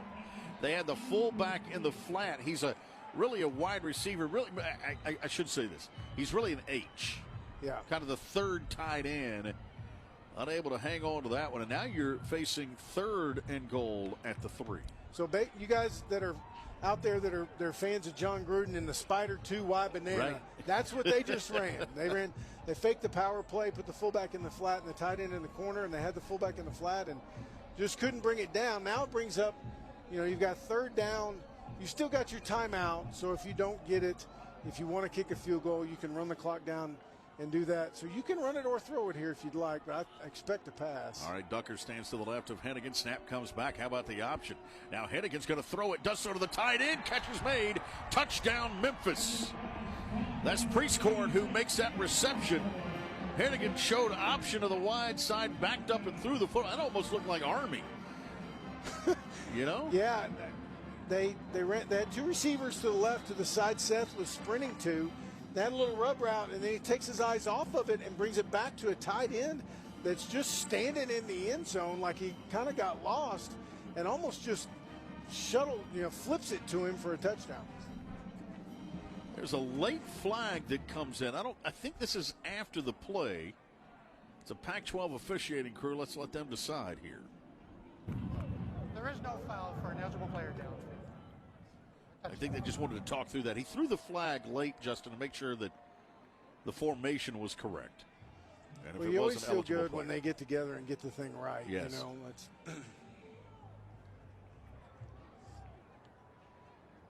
24 seconds to play here in the half. Chris Howard out for the point after now. Joe Doyle will hold it, snapping it back is Colby Cox. Kick is up and it is good, and Memphis increases their lead now to 24-3. All right, I want to go back to that John Gruden play because we were talking about this earlier. All right, so that was, what was that now? That's Spider 2Y banana. Spider 2Y banana. Yeah. And now, Peyton and Gruden, their vernacular, a lot of words. Yes. Right? They want to tell everybody where to go. Right. Justin Fuente doesn't use a lot of words, right? Correct. What would that play be in a Justin Fuente offense? That would be strip, which is code word for naked. Right. Meaning there's no blocker for the quarterback. Yeah. Y corner. Strip Y corner. Got it. All right. So a little more efficient. Yeah. In the call. Yeah, and the other way you could do it too is instead of tagging it, when you have like strip, naked rules, so everybody knows what to do, then you tag the Y. Right. Because his rule is now broken. Gotcha. He would do something else. Now you want him to run a corner.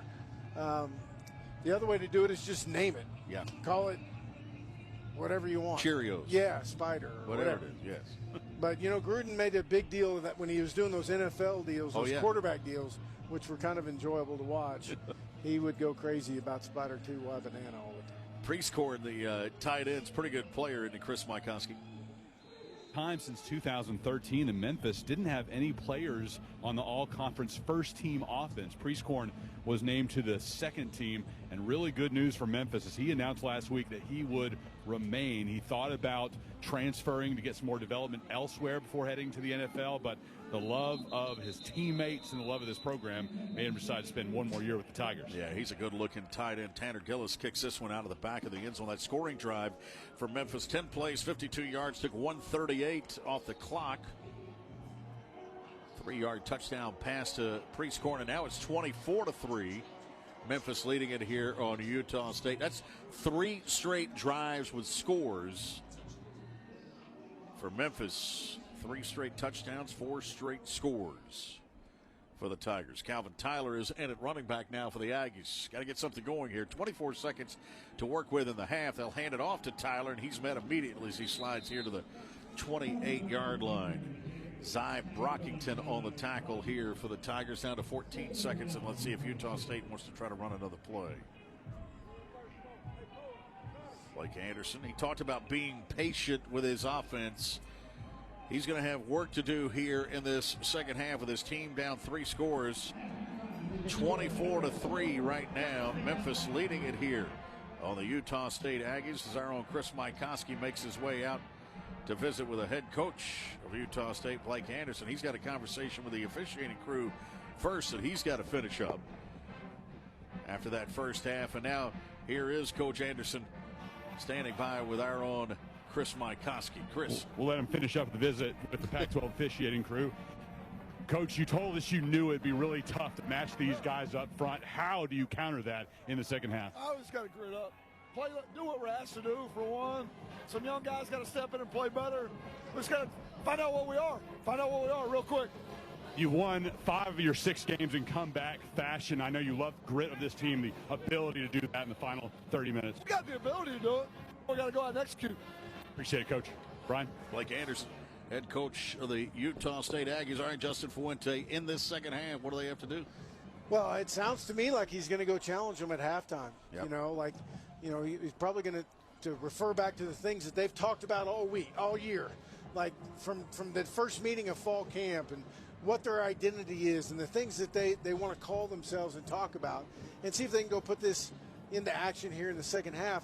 And I think they can, and I think they will play better in the second half, personally. There's a few things. There's just not a lot of room for error for them to begin with versus this Memphis team. But, they have given themselves a couple self-inflicted wounds. You think about turning the ball over basically at midfield on 4th down. A little bit better execution, and I think that they can get a little something going. Then once you get momentum, there's no telling what can happen. Now, on the other side, Ryan Silverfield's got to be pleased, especially with his offense in that second quarter. They were clicking. He certainly is happy. Now, he's fighting the opposite situation, right? He doesn't want the guys to get comfortable. He wants them to come out and play hungry, play the way that they're supposed to play, the way that they've talked about playing the entire year, and not relax and not give up. And that's sometimes harder to do than the situation Coach Anderson's facing. All right, halftime here. Memphis leading it on Utah State at the ServPro First Responder Bowl. It's 24-3 right now. Coming up next, we'll join Hoppy Kercheval, Brad Howell of the Bowl Season Radio Network studios. Now, this message from Higginbotham Insurance. We hope you never have to use your insurance, but when you do, you'll rest easy when Higginbotham is in your corner. That's because Higginbotham's local insurance specialists get to know you by name and nuance, so you have the coverage that's right for you. And they don't stop there. Whether it's your home, car, family, business, or employees, Higginbotham helps you prepare for the unexpected and plan for the future. Higginbotham makes insurance policies personal. We know what it takes to be a successful team. So whichever team you're cheering for, let's not forget those on the front lines every day keeping our community safe. First responders. Their determination, skill, and the speed with which they come to the aid of those in need deserve our applause as well. Global Medical Response, the proud chief sponsor of the ServPro First Responder Bowl, salutes all first responders and the vital work they do at a moment's notice. To learn more about GMR, visit GMR.net. Get a great deal on the versatile, powerful Kubota M-Series tractors. Everything you need to mow, rake, bale, lift, and more. You can write it off the lot and write it off your taxes. Right now, get 0 down and 0% APR for 48 months, plus customer instant rebate savings. Now through December 31st. Subject to credit approval. Consult your tax advisor. Go to KubotaUSA.com for full details. To find the Kubota dealer nearest you, please visit KubotaUSA.com. It's halftime at the 2022 ServPro First Responder Bowl. From the Bowl Season Radio studios, here are Hoppy Kercheval and Brad Howell. And at the half, Memphis leading Utah State 24-3. And Brad, Memphis looking good here. They are offensively, especially. We talked about Seth Hennigan. For the last couple of days leading into this game, he was outstanding there in the first half. Absolutely. Highlights from the first half. Memphis drives deep into Utah State territory. The Aggies' defense stiffens there inside the 10. The Tigers settle for 3. So it's 3-0. Utah State with the ball. Their drive stalls inside the 40 of Memphis, but they have confidence in their kicker, Connor Coles. A long field goal here. Connor Coles will attempt this one. His long is 50. This one will be from 53 yards out. Constantly will hold it. The punter. Hold is down. Here is the kick. He's got enough on it, and it is good. How about that?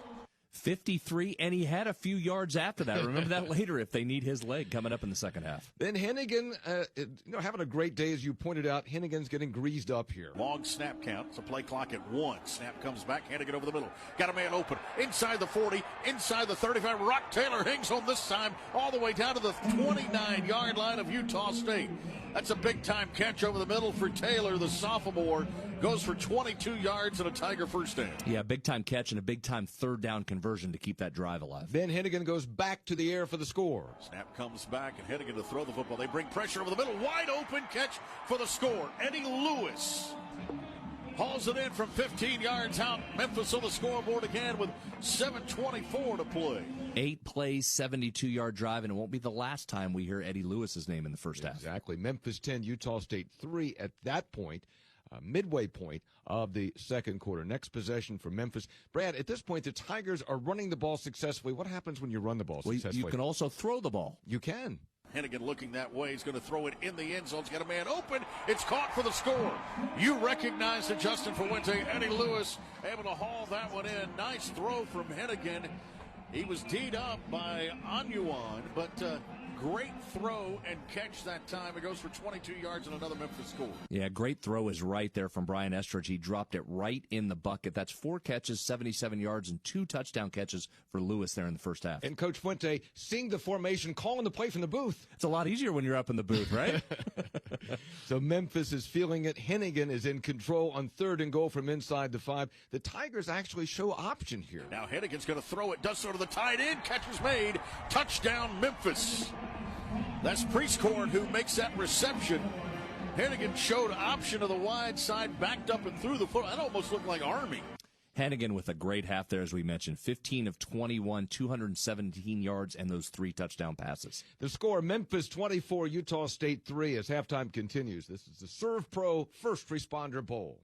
Schreiber Foods has exciting news, and here to tell us all about it is Derek Carlson, HR team leader at Schreiber Foods. Yeah, so one of the exciting things that we just recently did is open up a healthcare clinic. So anybody that's currently working at the Logan and the Smithfield location, and then any of their dependents can use this clinic. So what kind of treatments or services does the clinic offer, Derek? It's got medical providers in it. We got mental wellness, it's got a physical therapist, and then it's got a gym in there. So we really wanted to focus on overall well-being of our employees. So this isn't a replacement for health insurance, but it can save employees a lot of money for routine doctor visits. What kind of costs can someone anticipate? There is some visits that would actually be free. The preventative type visits, physicals, that's a free cost. There would be some visits that would be $20, and then the most expensive would just be $40. It's a brand new medical clinic available to all Schreiber Foods employees, and to find out more, you can go to schreiberfoods.com/Logan. When it comes to home care, it's important to know you have a choice.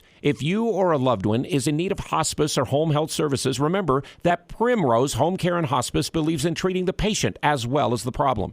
We work directly with you and your doctor to create a health plan that's catered to your needs. Our team is devoted to providing options in the freedom and safety of your own home. Visit us at primrosecare.com or call to schedule a free consultation. Primrose Home Care and Hospice, your local hospice and home health provider since 2006. Hi, this is Ashley with LSS Insurance. Open enrollment for individual health insurance is November 1st through January 15th. Coverage through the marketplace is available with more tax credits. You could save a bunch. If you haven't qualified in the past, try again now. We will help you navigate the marketplace, understand your choices, and complete enrollment.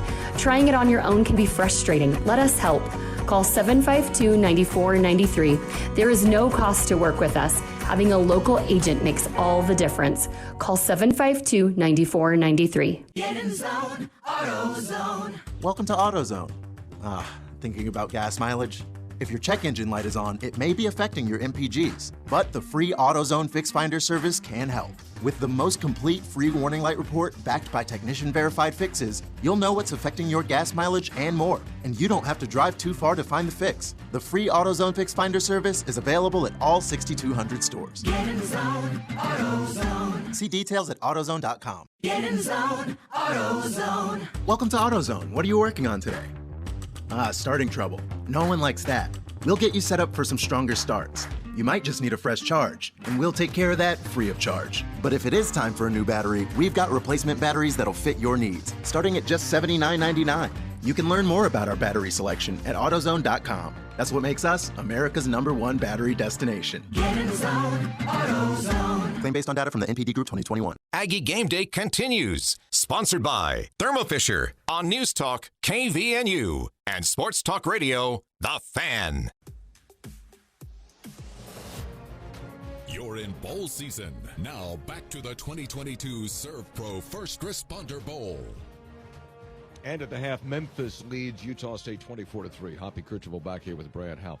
Earlier today, it was the Camellia Bowl from Montgomery between Georgia Southern and Buffalo. Buffalo wins at 23-21, but Georgia Southern made a push late. Now, this game starts slowly, Brad. No scoring in the first quarter, but a lot of defense. Two wide outs to the left, one running back. No tight ends in the game. Now a three-man, wide split defensive front, including an offset nose. Three-step drop. They're going to rush five, and down he goes! Georgia Southern, exotic blitz up the middle, and able to get to him.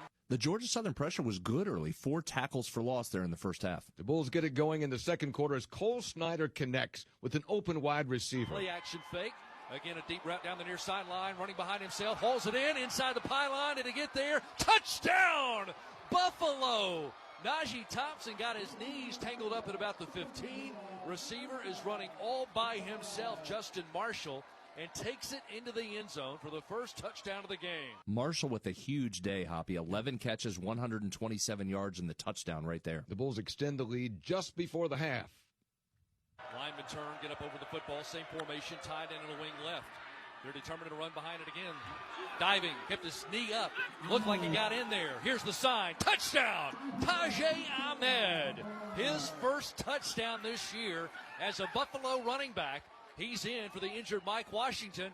And Buffalo set to go up 14-6 with the extra point coming. Talk about a big day. You heard right there he was in for the injured Mike Washington, and he stepped up big. 98 yards rushing for Ahmed today. Yeah, absolutely. All right, so the half, it's 14-6. The Bulls are up. Georgia Southern comes out, and they're going to kick off to start the second half. Brad, they try an onside kick. Do you like it? I like the thought process. The execution didn't quite work on that one, though, Hop. No, Buffalo recovers, but then they fumble the ball away after a catch and run. The Eagles then try to take advantage after that turnover. Eagles with the football first and 10 at their own 21, working right to left. 4-man front, now rushing 5. Van Treese lofts one down the heart of the field, has a receiver behind the coverage, collects it at the 35, angling to the 20, coming to the near side, hit from behind, Joshua Thompson, first grab of the game, touchdown! You can put an Eagle 6 on that one for Georgia Southern. Well, they followed the playbook. What do you do immediately following a turnover? Usually, boom, you try and hit them deep over the top. It worked for Georgia Southern. By the way, props to the Georgia Southern crowd. The fans came out to no question for them today. All right, so Buffalo adds a field goal at 17-14, still in the third after a turnover by Georgia Southern in their own territory. Buffalo adds another field goal to extend the lead. Now we're 20-14. Third quarter ends. Fourth quarter, Van Treese, who transferred from Buffalo, throws a pick to Buffalo. Twins left, one to the right, that's to the near side. Van Treese has good protection. That ball is caught with a defender flying through. Up the far hash mark, deep into Buffalo territory.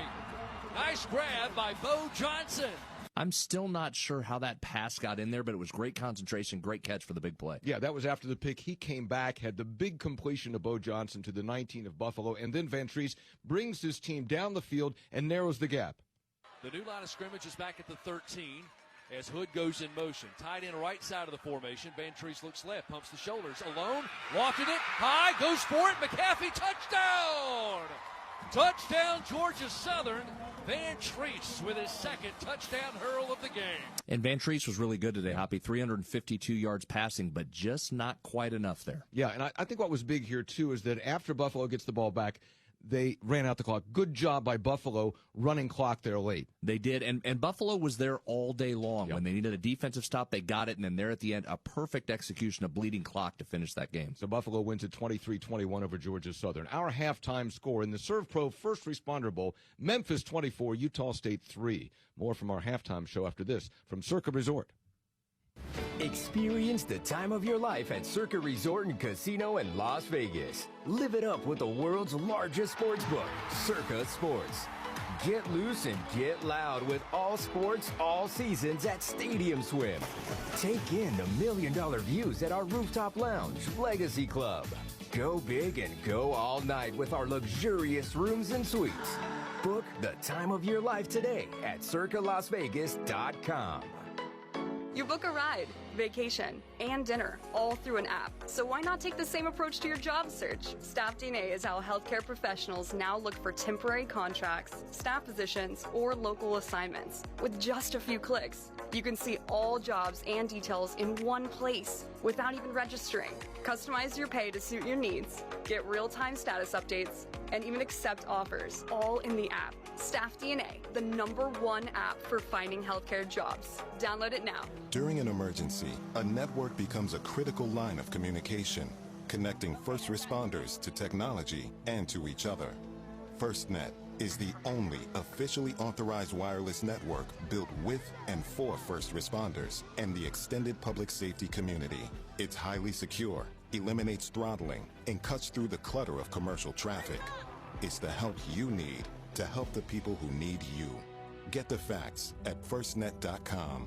I'm Dallas Police Chief Eddie Garcia. Law enforcement needs strong, educated men and women to join our department. Texas A&M University Commerce offers a competency-based Bachelor of Science in Criminal Justice with an emphasis in law enforcement leadership. For individuals interested in joining the Dallas Police Department and completing their bachelor's degree, the program is an excellent way to earn a degree with fully online, self-paced, 7-week terms. Visit tamuc.edu/TABCJ and visit dallaspolice.net for DPD recruiting information.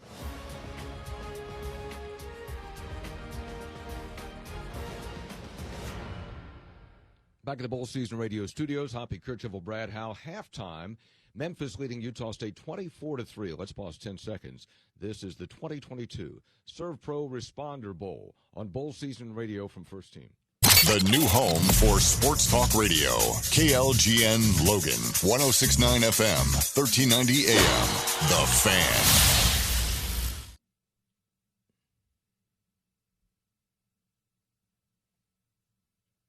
Brad, stats from the first half. Seth Hennigan's having himself a day. Yeah, you're right, Hop. He's the story. 15 of 21, 217 yards passing and 3 touchdowns. Memphis offense clicking along here, 6.3 yards per play, and they've been very good on third down.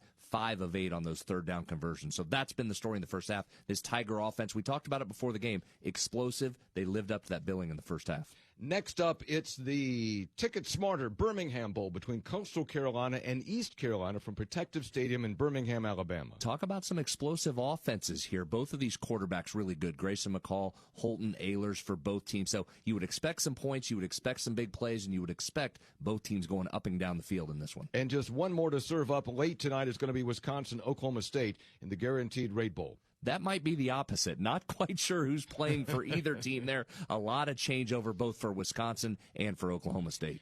Our score at the half, Memphis 24, Utah State 3. We'll return to the Gerald J. Ford Stadium in Dallas and rejoin Brian Estridge, Coach Justin Fuente, and Chris Mikoski. This is the ServPro First Responder Bowl on Bowl Season Radio.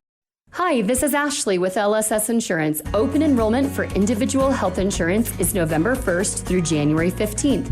Coverage through the marketplace is available with more tax credits. You could save a bunch.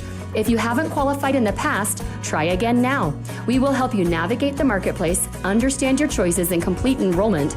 Trying it on your own can be frustrating. Let us help.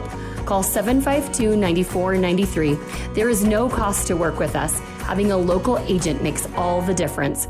Call 752-9493. Happy holidays, and thank you for letting Cache Valley Ear, Nose, and Throat, the Allergy Clinic, and the Hearing Aid Center take care of your family medical needs. Make sure you call now for an appointment before the end of the year to utilize your cafeteria funds. Located in Providence and the new Three Peaks Medical Plaza, North Logan. The entire staff, along with Drs. Benyon, Blotter, and Robinette, wish you a safe and wonderful holiday. Go to CacheValleyENT.com for details. Most insurance products included. SelectMed are accepted. When it comes to home care, it's important to know you have a choice. If you or a loved one is in need of hospice or home health services, remember that Primrose Home Care and Hospice believes in treating the patient as well as the problem. We work directly with you and your doctor to create a health plan that's catered to your needs. Our team is devoted to providing options in the freedom and safety of your own home. Visit us at primrosecare.com or call to schedule a free consultation. Primrose Home Care and Hospice, your local hospice and home health provider since 2006. Open up a Mercedes-Benz Sprinter van and you're opening up more than doors. You're unlocking potential with 16 body types, thousands of ways to customize. A Sprinter van is capable and versatile enough to help drive your ambitions as far as you want them to go. Now you could win your very own Mercedes-Benz Sprinter van customized by Gretsch RV by entering the Dan Patrick Show's Ultimate Fan Van Sweepstakes. To enter and get official rules, visit danpatrick.com for your chance to win. Streaming on Peacock. Fellas, I'm getting married. From the creator of The Best Man and The Best Man Holiday. Come with us to Quinn's wedding. Guaranteed to put a smile on your face. And executive producer of Insecure. They want to make unfinished business into a movie. That book caused a lot of drama. Get your popcorn ready. It's gonna be just like old times, only better. The Best Man, The Final Chapters. A new limited series. Streaming now. Only on Peacock. Let's get lit! The Where Were You in 92 podcast brings you back to the year of big butt anthems, achy breaky hearts, and grunge. Take an audio trip back in time to relive the wildest, most eclectic, and controversial 12 months in music through interviews with critics, industry bigwigs, and the artists themselves. Take me back to a magical time when music was magic, and I had completely burned that to the ground. Listen to Where Were You in 92, wherever you get your podcasts. News Talk KVNU Logan, 102 FM at 610 AM. Sports Talk Radio, KLGN Logan, 106.9 FM, 1390 AM. The Fan. You're listening to the 2022 Serve Pro First Responder Bowl. It's time for the second half kickoff. Once again, here are Brian Estridge, Justin Fuente, and Chris Mikoski. 24-3 right now. Memphis leading it here on Utah State as we get ready for the start of this second half. You take a look at these numbers for that first half. Brought to us by Sports Radar, reimagining immersive experiences for sports fans and bettors. And total offense dominated by Memphis, 273-89 for Utah State, as the quarterback Seth Hennigan goes 15 of 21 for 217 of those yards, 3 scores. Cooper Legaw was just 6 of 10 for 33 yards in that half for Utah State. Calvin Tyler had 8 carries and 45 yards for the Aggies. Nevis led him in tackles with 6. But I'll tell you, this storyline is all about Hennigan, the passing game. First quarter, he's 4 of 9, Justin, in that first quarter for 80 yards. In that second quarter, he went 11 of 12 for 137 and 3 scores. His only incompletion was a drop in the second quarter. Well, they got it going in all 3 areas with the perimeter pass game, the easy completions for Seth, and then the inside run game was rolling, and then he was able to push the ball down the field in the play action or drop back passing game. It was they could pretty much do anything they wanted there in the second quarter. We get ready for the start of the second half. Chris Mikoski, you had a chance to talk with the Memphis head coach Ryan Silverfield. What did he say? Well, we talked about Seth Hennigan's first half performance and that he needs to have that same fire in his eyes going into this second half to continue what's been so far a fantastic homecoming back to the Dallas-Fort Worth area. And really looking at Hennigan as he came out of the tunnel for the second half, I think that's safe to say that he plugged in fully. And he knows they have to keep up against this up-tempo Utah State attack. When the Aggies go out on offense, this first series, as Utah State gets the ball, will be key to set the tone. Yeah, you talked about that, Justin. That's a challenge now for Memphis, is to continue to play at a high level here in this third quarter. Tanner Gillis out to kick it off from right to left for the Tigers, and this one will sell out of the back of the end zone. We'll see Utah State's offense. All right, what do they have to do offensively now? I mean, this has been a struggle for them on that side of the ball. Well, it's going to be interesting to see what they decide to do differently. I mean, there's two things that come to my mind. One is, do you want to involve the quarterback in the run game a little bit more on early downs? Instead of waiting for the red zone or waiting for third and medium, do you want to go ahead and start off with a quarterback run on first down? The other thing is, can they create some easy completions the way Memphis created easy completions on the perimeter so they can get ahead of the chains and hopefully let that tempo take over? All right, Utah State offensively starts this second half with Lagai, quarterback, out of the shotgun. Tyler in the backfield. They'll throw it to the flat right, and the catch is made across the 25. Goes Josh Sturzer, their tight end. That's going to be just a 1-yard gain to the 26-yard line. Well, they started off trying to get an easy completion. They just ended up with Memphis had another player in the flat and made a tackle for a 1-yard gain. Bring a man in motion across the formation. This time Lagau's going to keep it running to the edge. 30, up across the 35 to the 36. That's what you were thinking, though. Keep it on the ground with the quarterback Lagau where he's fairly effective. That goes for 10 and a first down. Yeah, Utah State can help their defense, obviously, if they can stay on the field offensively. And it seems like to me that a good way to do that would be to involve the quarterback a little bit more in the run game. Well, the tempo picks up. Lagau keeps again. Right up the middle he goes. Bounces it across the 40 to the 41 on this carry. That's a 5-yard gain on first down. On the tackle goes Zay Cullins for the Memphis Tigers. Up front, Alfred Edwards at left tackle. Wade Meacham at left guard. Chandler Dolphin is the center.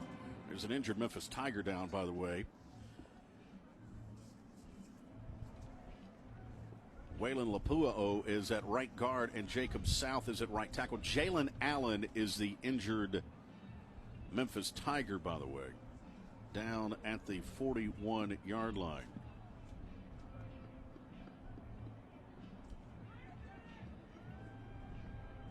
They continue to help him. Now he'll hobble off. Utah State in that first half, we saw Terrell Vaughn and Brian Cobbs at wide receiver, Justin McGriff as well. Jalen Royals got a run or two. Lagau, the quarterback, with Calvin Tyler taking the majority of the snaps. Jordan Wilmore did a couple in the first half. Tight end Sturzer already with a catch here in this second half. Second down now, 2nd and 5.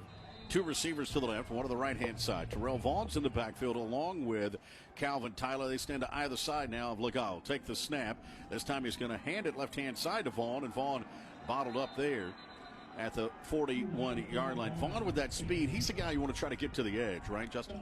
Well, you'd like to. You know, he's just, they tried to run a little inside zone there and try and find a crease up inside, and, there's just a lot of traffic in there right now. Third down now, 3rd and 5. They were 2 of 7 on third down of the first half was Utah State. Played the inside give. Lozada throw the football in traffic. Double teamed, and this one is picked off. Memphis comes up with it at the 43. Silvante Oliver, 5th-year player, steps in front of that one for his 2nd interception of the year. That's the first turnover in this game, and that time just a bad decision by Cooper Lagau, the quarterback, who threw it into double coverage. Yeah, they had 2 little hookup routes there with 2 skill players into the boundary, and the Memphis defense closed in on the inside one, and unfortunately that's where Cooper decided to throw the ball, and could have probably thrown the ball to the outside for a completion, but those are the things that sometimes happen when you're in third down and you're getting a bunch of different looks from this Memphis defense. You talked about doing things that give your defense a chance, a helping hand, if you will. That does not do it, though, because now Memphis takes over with great field position at the Utah State 48-yard line. First time we've seen either team start on the opposite side of the 50. Sutton Smith is in at running back right now. Freshman.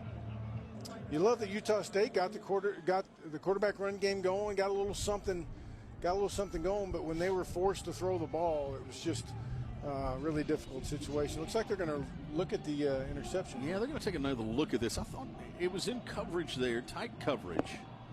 See whether or not this play is going to stand on the interception for Sylvante Oliver. Gives us a chance to talk about the connection here. Utah State, obviously we know about Merlin Olsen, right? You know Merlin, who Merlin Olsen absolutely. Field. Yeah. I mean, everybody knows Merlin Olsen. Didn't he sell flowers after he was a great player? That's right.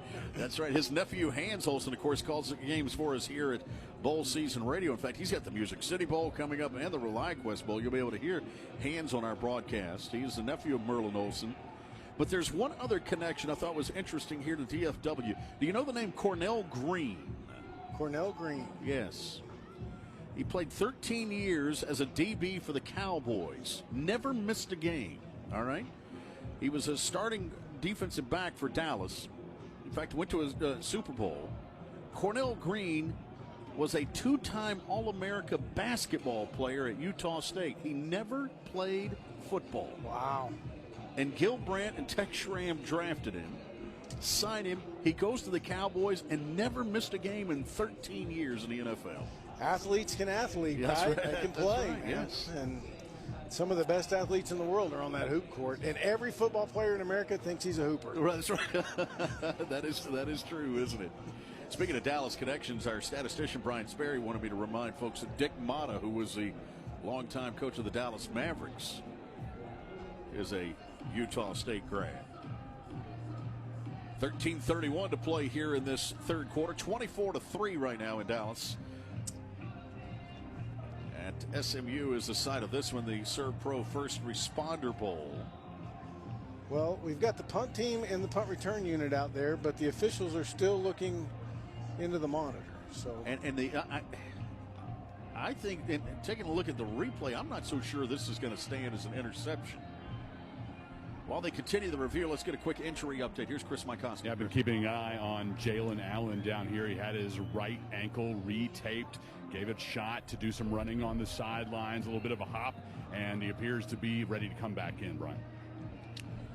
All right, here comes our official word with this Pac-12 crew. Reviewing the play, the ruling of an interception stands. First down for Memphis at the 48-yard line. Wow, they had moved the football, Justin, as if it was not going to stand. And now they're fixing it and moving it back to the 48-yard line. One thing I know for certain is when it goes to replay, I have no idea what the outcome's going to be. Yep. 13:31 to play here in this third quarter. 24-3 right now. Memphis with the football now. First down and 10 at the 48-yard line of Utah State. Sutton Smith in at running back now. With Hennigan, the quarterback. Smith stands to his left. Two receivers right. One to the left-hand side now. Utah State brings pressure. Hennigan pulls it away, fires it left, and it's incomplete. That one came out of his hand a little funny. Gabriel Rogers was the intended target along the left-hand sideline. And it'll bring up second and 10. Utah State just decides to start off by blitzing. Let's try and mix some things up and push the try and get Memphis out of their comfort zone. Brought some pressure from the field and left them in one-on-one coverage, but Hennigan just couldn't quite get it completed. Two receivers to the left, one to the right-hand side, but they didn't get to Hennigan again. That offensive line doing well enough in front of him to keep him clean.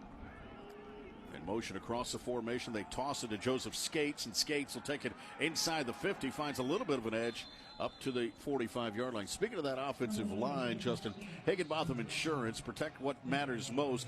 Coming up later on, we get to select an offensive lineman or unit that plays a key role in protecting their team's quarterback on the field today. Higginbotham Insurance protects what matters most. And I tell you, this offensive line for Memphis has done a pretty good job here today against what we knew would be some really stout edge rushers from Utah State. No, they really have. I mean, when it's been an obvious passing situation, it's been more difficult, but when it's been a 50-50 runner pass, so they've done a great job. Third down. Hennigan has it batted down.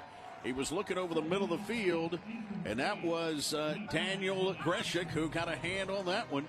The defensive end that we've been raving about knocks that one down, and that'll bring up fourth down now.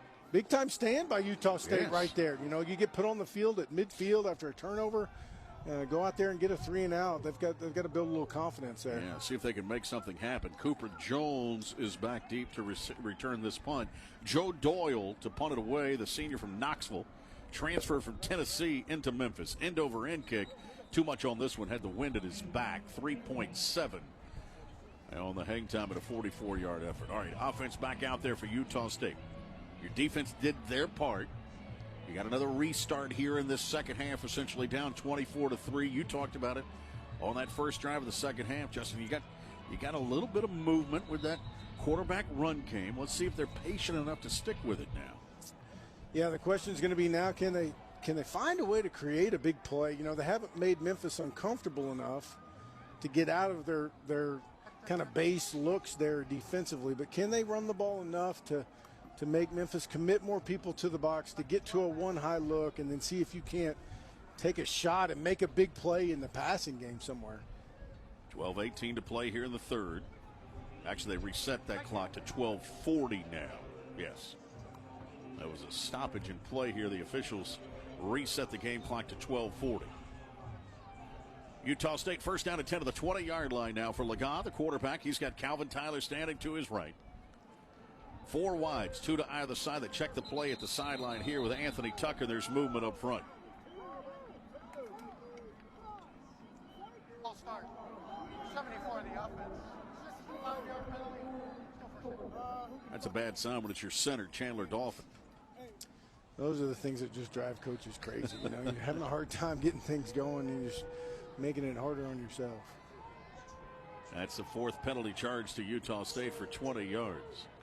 Memphis, by the way, just 2 penalties on the day. Handoff here. Tyler right up the middle. He'll go to the 20-yard line. You found that to be one of the more impressive numbers you said about Memphis, was the fact that they do a pretty good job of playing clean. They really do. I think they're averaging like 35 yards in penalties a game, and that is incredible. Incredible job. Great discipline. I think Ryan Silverford deserves a tremendous amount of credit for that.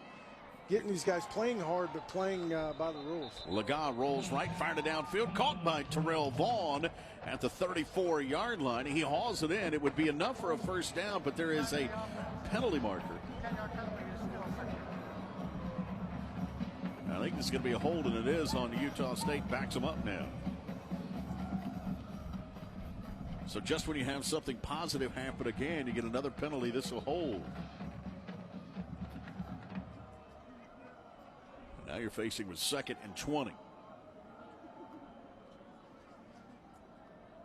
From the 10-yard line, 3 receivers out, 2 to the left, 1 to the right. They'll hand it off. Tyler up the middle. And Tyler's going to take it across the 15 and up near the 20-yard line. He gets 10 of it back on the 2nd down carry.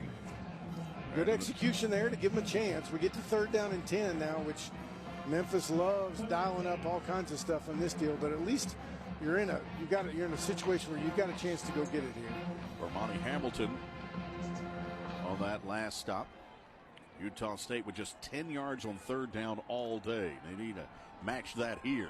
Lagat looks left, holds it now, tucks it under and runs across the 25, 30, and up to the 33-yard line. That's enough for a first down.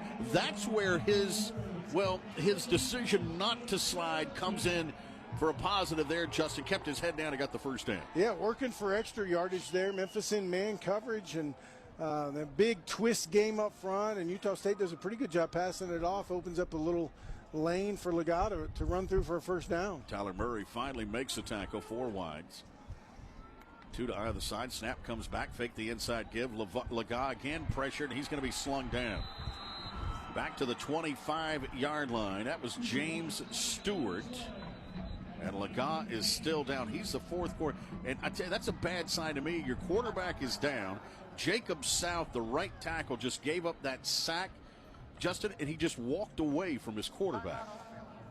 Yeah, Lagat got thrown down pretty hard right there. I don't know if we're looking at a shoulder or a head. That turf can sometimes be pretty hard when you get slung around like that. And those old linemen, I used to tell our quarterbacks all the time, these guys are going to go out to practice for 2.5 hours today, and they're not going to touch the football. Yeah. Can you imagine? Like, all they're going to do is basically run into people for a little over 2 hours, and in a game it lasts longer than that. And making sure those guys understand much you appreciate them and the hard work that they do. And sometimes they get frustrated too. Yeah. When things don't go well, they get upset about it too. All right, from Dallas right now with 10:47 to play in the third. We'll take the timeout with them. 24-3, Memphis leading it here on Utah State. This is the ServPro First Responder Bowl on Bowl Season Radio. You probably only think about insurance when you need it. But at Higginbotham, we have local insurance specialists from coast to coast thinking about your risks and how to cover them year-round. We start with listening and end with a custom solution that fits your needs and budget. Whether it's for your home, car, family, business, or employees, Higginbotham protects what matters most to you. Higginbotham makes insurance policies personal. Get a great deal on versatile Kubota equipment today, like Kubota BX and L Series compact tractors, part of our tractor lineup rated #1 in durability and owner experience, Z Series mowers, and Sidekick utility vehicles. Stop by your local Kubota dealer today. Bring home the Kubota L2501 tractor for 0 down, 0% APR for up to 48 months, plus save up to $1,100 now through December 31st. See us or go to KubotaUSA.com for more details. To find the Kubota dealer nearest you, please visit KubotaUSA.com. During an emergency, a network becomes a critical line of communication, connecting first responders to technology and to each other. FirstNet is the only officially authorized wireless network built with and for first responders and the extended public safety community. It's highly secure, eliminates throttling, and cuts through the clutter of commercial traffic. It's the help you need to help the people who need you. Get the facts at firstnet.com.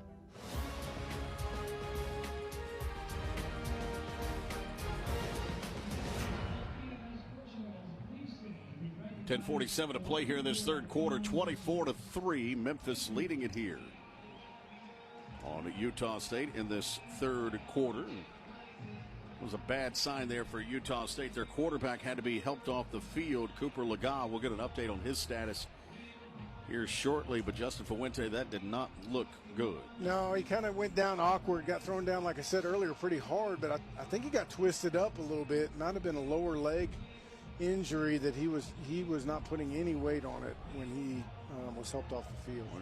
Get an update on his status here in just a second. Bishop Davenport is in at quarterback. He's a freshman at Utah State. He's out of Spring, Texas, played for the Spring Lions there at Spring High School. Calvin Tyler is in at running back. This is a three-star performer now at quarterback, a true freshman.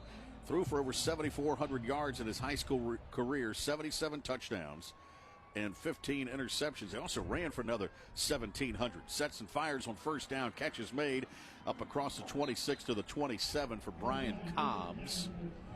That was on second down, and now you're facing third and long if you're Utah State. That's one of those perimeter screens that Memphis seems to get 8 yards on every time, and Utah State is struggling to make go, which is a staple of this offense, and historically or throughout the season they've been pretty efficient out there on the perimeter. It also says a lot about how it's being defended, though, right? These corners from Memphis are not giving the same cushion, are they? No.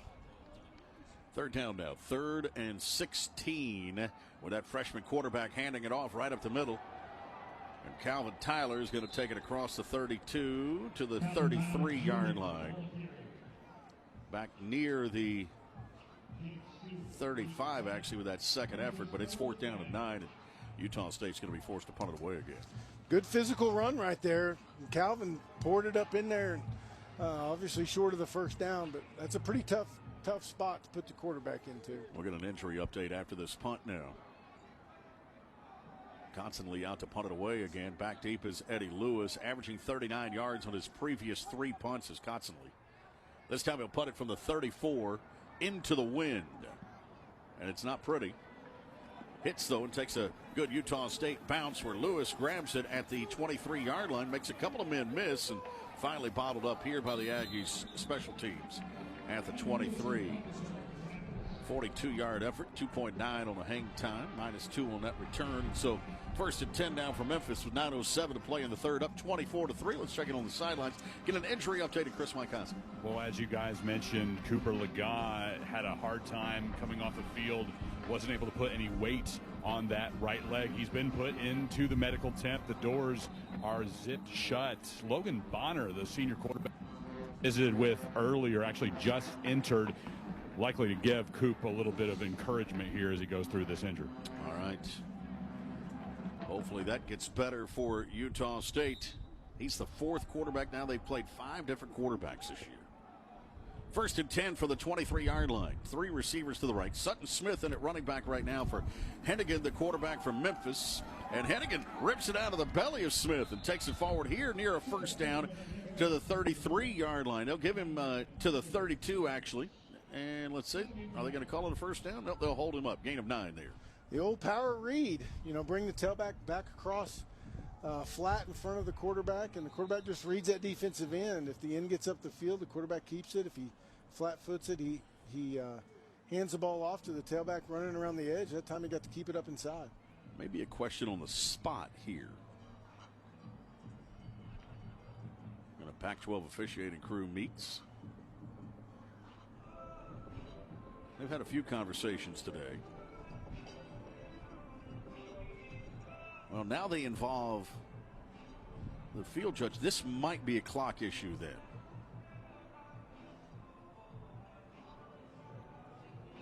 .844 shows right now on this third quarter clock. 24-3 right now. Memphis leading it.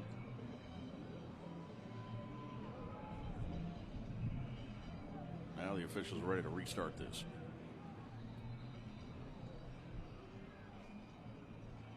Both teams have made their way to their benches here. Coaches, they're going to try and steal timeouts whenever they can. Yeah. Let me tell you what.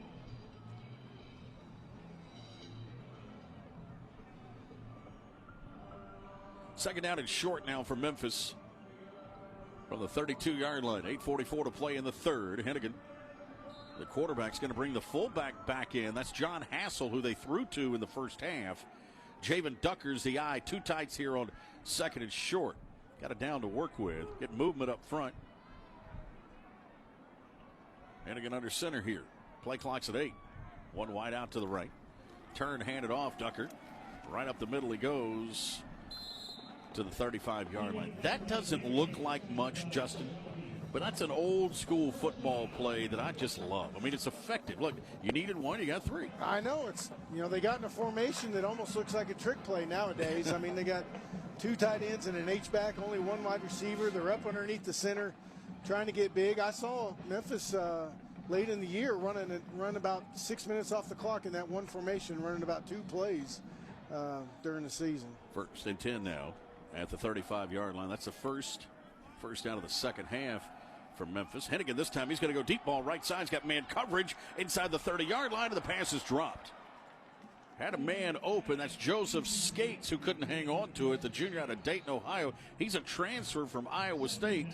Dominic Tatum was in coverage. It'll bring up second down and 10. I like the shot, though, on first down, though. Good looking pass right there from Seth. I mean, they got him in man coverage, and that this route combinations become pretty popular throughout the country. They're running a fade route with the inside receiver. So the inside receiver is actually pushing up the field and then getting wide to the numbers as if he was an outside receiver. Second and 10 now at the 35. Hennigan this time rips it out of the belly, going to keep it himself and nothing doing there. Going to lose a yard on the play. Back to the 33-yard line. Good job defensively by Utah State. Now it's 3rd and long for Memphis.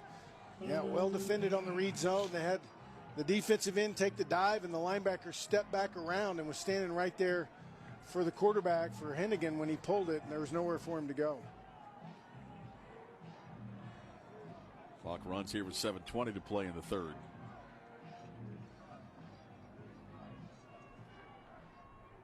Third and 11. Hennigan, as Javen Ducker in the backfield, shifts him from left to right. Down to 2 on the play clock. 5 of 9 on third down. 3rd and 11. Hennigan in the pocket. They bring pressure again. Fires a deep ball. Right-hand side. Incomplete. A lot of hand play, and there's a flag. That pass was intended for Kobe Drake. For the Tigers, in coverage was Anyanwu. And they're going to get the senior corner out of Covina, California with this one. Yeah, Utah State lined up and brought pressure and played man coverage. It's actually the same pass route that Memphis took a shot on first down. but that's so hard on the defensive back. That ball's in the air. They're trying to play the receiver and the ball, identify the ball. They don't know when the ball's been thrown. It's easy to get a penalty on those plays. Yeah, you were talking in the first half about how difficult it is to tackle in open space, maybe the hardest thing in football. I think playing corner is the hardest thing in football. You've got to have a short memory. I know that. Yeah, first down now. They'll hand it off. Ducker running to his right, and he's going to get to the midfield stripe and more to the 49 right now of Utah State. That's a 3-yard gain. It'll bring him second down and 7 on the tackle. Good to see him back out there. A.J. Vongpuchon, the senior out of Pasco, Washington, the inside linebacker. He was injured in that first half. Second and 7 now as Memphis will send Rock Taylor wide to the right-hand side. 3 receivers come wide left. Eddie Lewis is split wide left. Javen Ducker is in the backfield to the left of the quarterback, Hennigan, who's in the shotgun on second down and 7. Redirecting traffic a little bit. Play clock down to 5.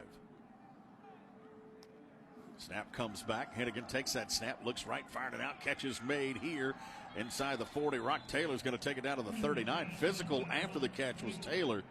And gets the first down on a pickup of 9 there. Gotta love when you can just throw the hitch for 5 yards and end up getting 9. Yeah. You know, instead of just throwing it and him getting tackled immediately, he gets squared up and gets his pads and momentum going downfield and picks up 4 more yards after the catch. Well, Taylor could have easily stepped out of bounds, too, just walked it out of bounds, but instead. I don't think he wants any part of that. Like, he wants to get north and south. He seems to like contact. Asa Martin in the backfield to the right of Hennigan now. New running back, 3 receivers to the left. They're going to give this one to Martin, trying to get to the edge. Good pursuit by Utah State. They get him bottled up, and a loss here on this play back to the 43-yard line. Vongpuchon was there, as well as Xavion Steele.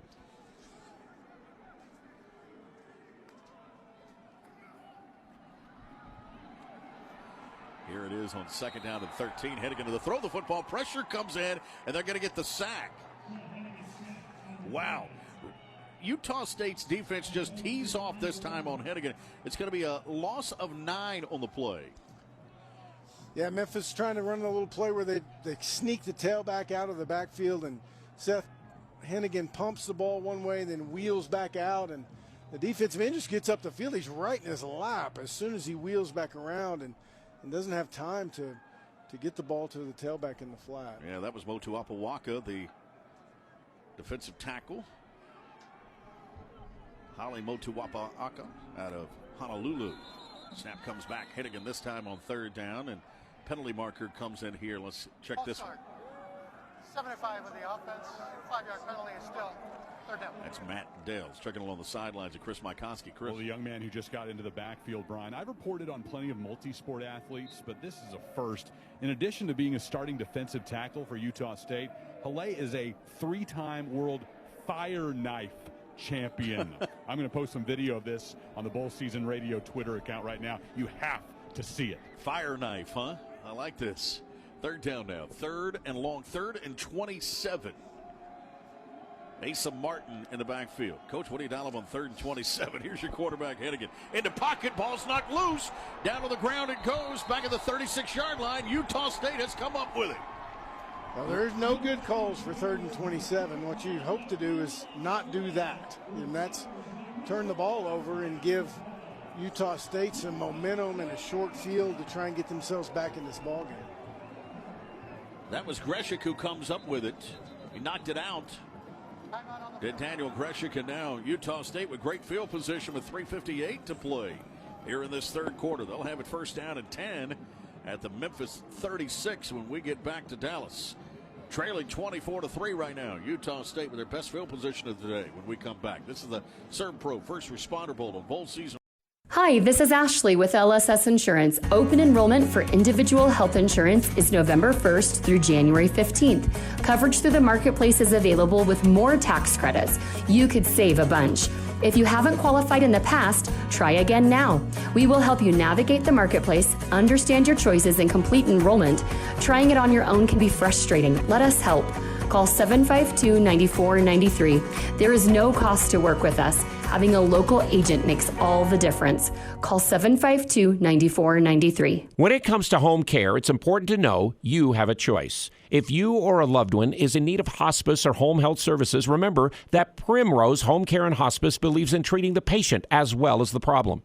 We work directly with you and your doctor to create a health plan that's catered to your needs. Our team is devoted to providing options in the freedom and safety of your own home. Visit us at primrosecare.com or call to schedule a free consultation. Primrose Home Care and Hospice, your local hospice and home health provider since 2006. Happy holidays, and thank you for letting Cache Valley Ear, Nose, and Throat, the Allergy Clinic, and the Hearing Aid Center take care of your family medical needs. Make sure you call now for an appointment before the end of the year to utilize your cafeteria funds. Located in Providence and the new Three Peaks Medical Plaza, North Logan. The entire staff, along with Drs. Benyon, Blotter, and Robinette, wish you a safe and wonderful holiday.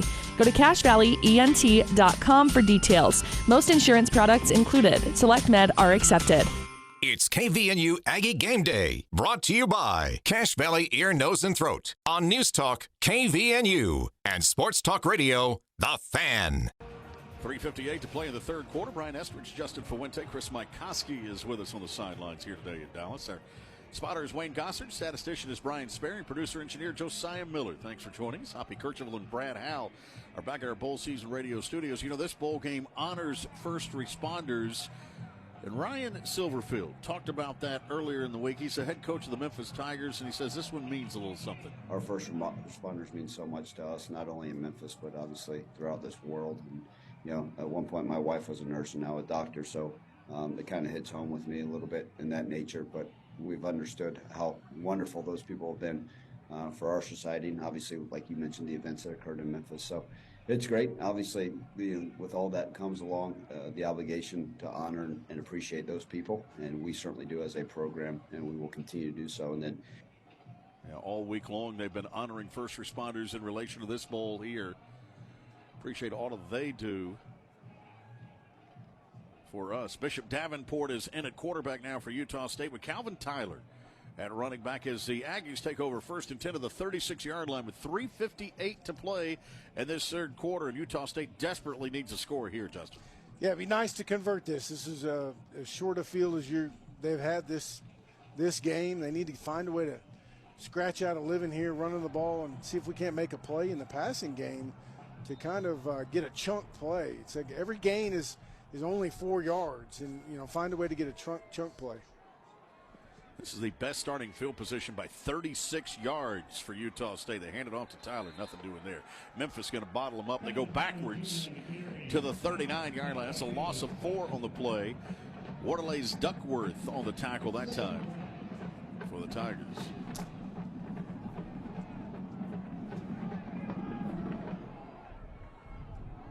Waterley's making his 25th start here at defensive tackle.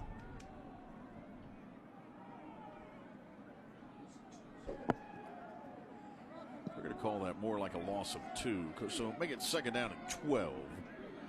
Bunch set to the right. One split out wide to the left-hand side. They'll hand it off again to Tyler. Tyler right up the middle, and not much to the 35. That's all. Pick up a 3. So now you're third down and 9 with 3:09 to play here in the third. Zay Cullins on the tackle, along with Kermonte Hamilton from Memphis. And third and 9 now at the 35-yard line. Are you in 4-down territory here? I think so. You're sitting here looking at the scoreboard and looking at the clock, and kicking another long field goal into the wind is probably not real appealing. So if you can find a way to get half of this back and then go for it on 4th down, I think you like your chances. Third down and 9. Out of the backfield goes Tyler. High snap. They're going to throw it to Tyler. And the flat left catch is made. He's trying to work hard, but he doesn't get a block on the edge, and he's bottled up at the 35-yard line by Davion Ross. There's that open field tackle you talk about. So difficult to do, but Ross did a nice job slowing him down and waiting for reinforcements. Yeah, playing off the block and finding a way to get in it corralled. I mean, that's the play right there that you'd like to get 5 yards if you're Utah State and make this 4th down a little more manageable. Yeah, it's 4th and 9 now with a freshman quarterback, Bishop Davenport. At the 35-yard line of Memphis now with 2:18 to play. Here in this third quarter, Utah State down 24-3.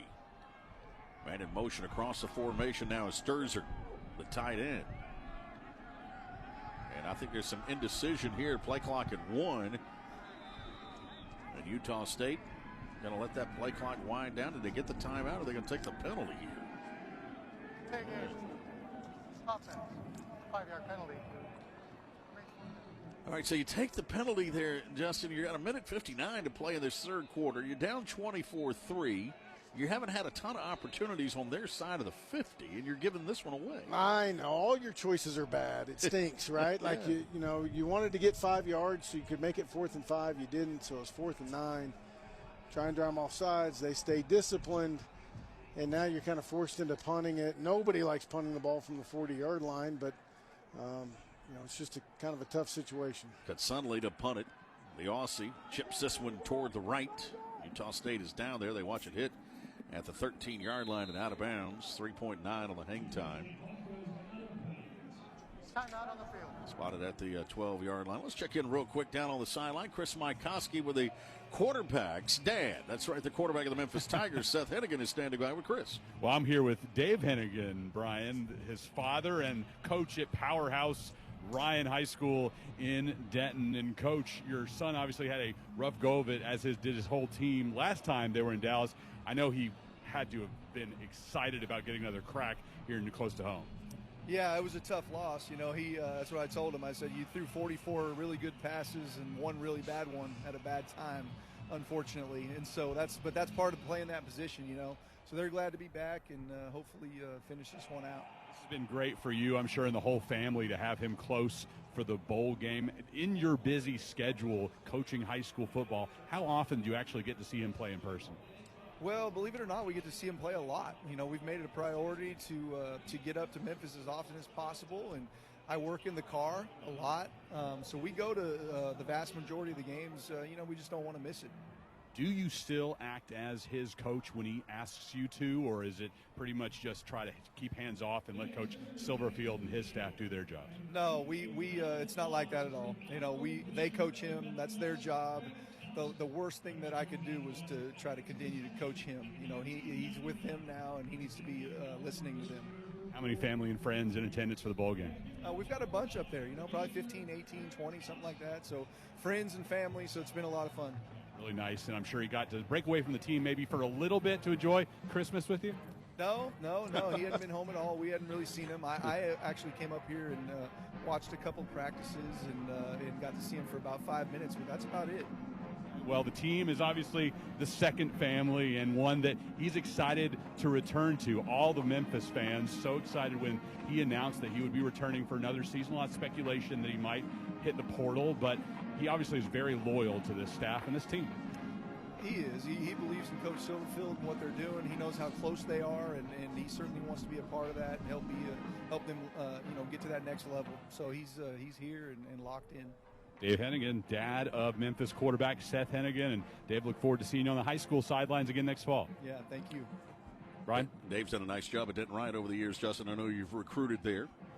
Oh, absolutely. I mean, they've turned out players left and right. And, it doesn't take very long to figure out how Seth's turned out to be, such a good person when you spend a little time listening to his dad and you start to get a feel for their fundamentals as a family, and can't say enough good things about that group. All right, they'll start here. Will Memphis from their own 13-yard line, leading at 24-3 here with a minute 50 to go in this third quarter. 3 receivers to the right-hand side now for the quarterback, Seth Hennigan. He's going to have Sutton Smith in the backfield along with John Hassel. Now they move Hassel, the tight end, up to the line of scrimmage along the left-hand side. Smith stays in there at running back to the left of Hennigan. Hennigan's going to flip it out in the flat right by Rock Taylor making the grab. He'll take it across the 15 to the 17-yard line. 4-yard gain. Dominic Tatum on the tackle, and Taylor a little slow getting up. Rock, who's been a physical wide receiver. They're going to check on him. While they do that, we'll take the timeout as well. With the score 24-3, Memphis leading it on Utah State. Back after this word from ServPro. It takes a different breed to be the first to respond. The first on the scene. The first to tackle disaster head on.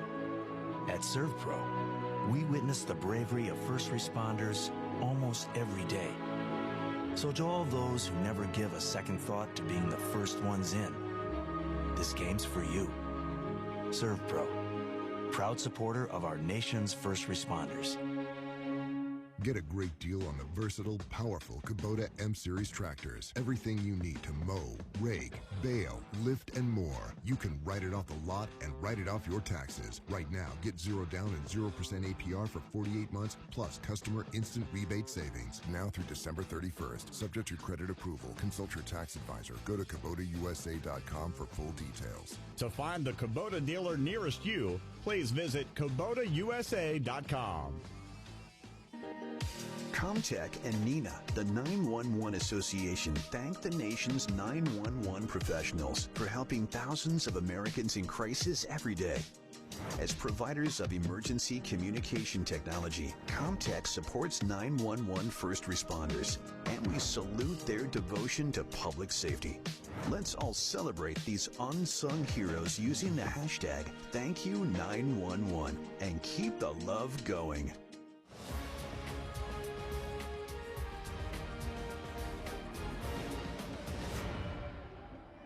Rock Taylor able to walk off the field. That's a good sign for Memphis. They have it now 2nd down and 6 as we welcome you back to the First Responder Bowl, brought to you by ServPro. Here's Hennigan looking right-hand side. There's a penalty marker in before the snap. They'll blow this one dead.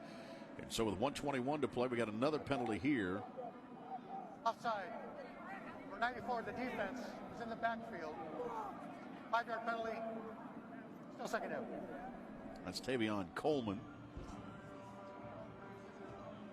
5th penalty charge on Utah State in this 3rd quarter alone.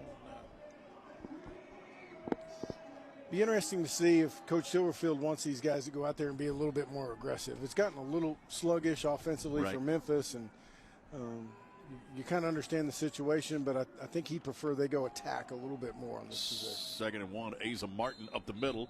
He's going to take this one to the 25-yard line. That'll be enough to move the chains. First down here for the Tigers with 57 seconds to work with in this 3rd quarter. New set of downs now, up 24-3 right now for Memphis. And this is also a case, you're up 3 scores, Justin. It's kind of like a basketball coach. When do you start taking some air out of it? Yeah, that's a tough deal. Not here. First down. Hennigan's going to throw it. Catch is made at midfield. Joseph Skates hangs on this time inside the 35-yard line of Utah State as he breaks free. Safety comes over to finally make the tackle on him. But this one goes for 42 yards before A.J. Carter finally brings him down.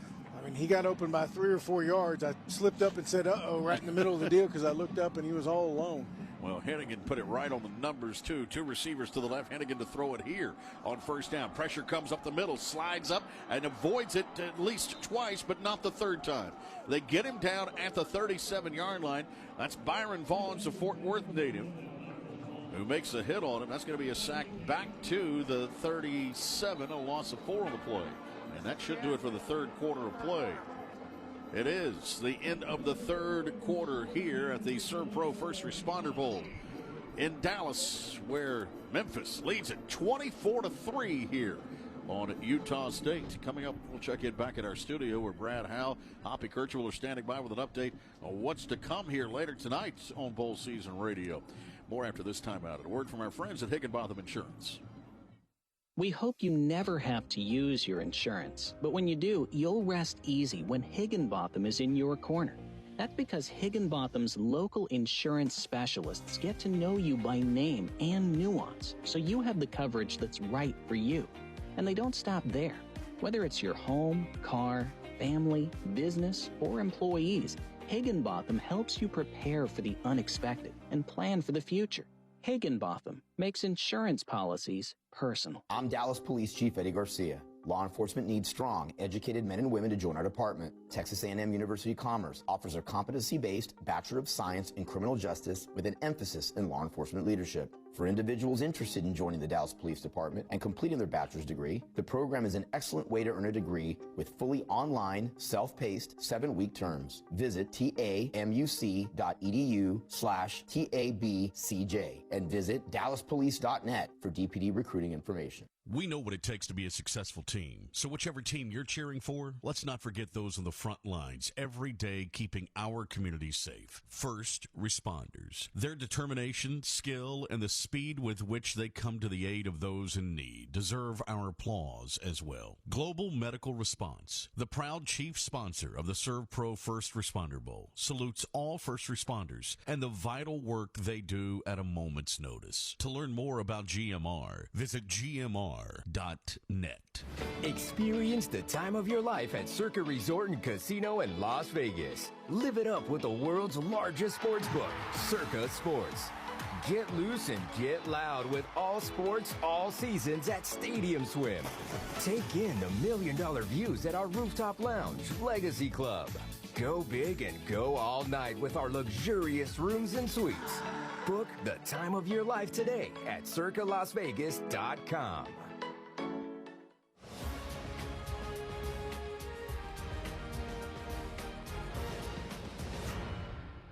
Hoppy Kercheval from the Bowl Season Radio Studios. Coming up next on Bowl Season Radio, it's going to be the Ticket Smarter Birmingham Bowl between Coastal Carolina and East Carolina.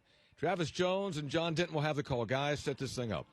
All right, Hoppy, we're going to have a great quarterback matchup coming up from Birmingham. How about the seventh best quarterback in college football history in terms of passing yards, and Holton Ahlers from East Carolina, and Grayson McCall, Coastal Carolina, who's elevated that program. John, he's in the portal, but he's going to play in this game. Yeah, kind of a strange situation when you're in the portal, but you're going to stay and play for your team that you're leaving. But Grayson McCall leads one of the best passing offenses in the nation. This is going to be a wide open game. A lot of yardage on both sides. You mentioned Holton Ahlers, quarterback for East Carolina, a good quarterback as well, throws well, but also has a little more balance. They've got a really good running back in Keaton Mitchell, who's run for over 1,300 yards.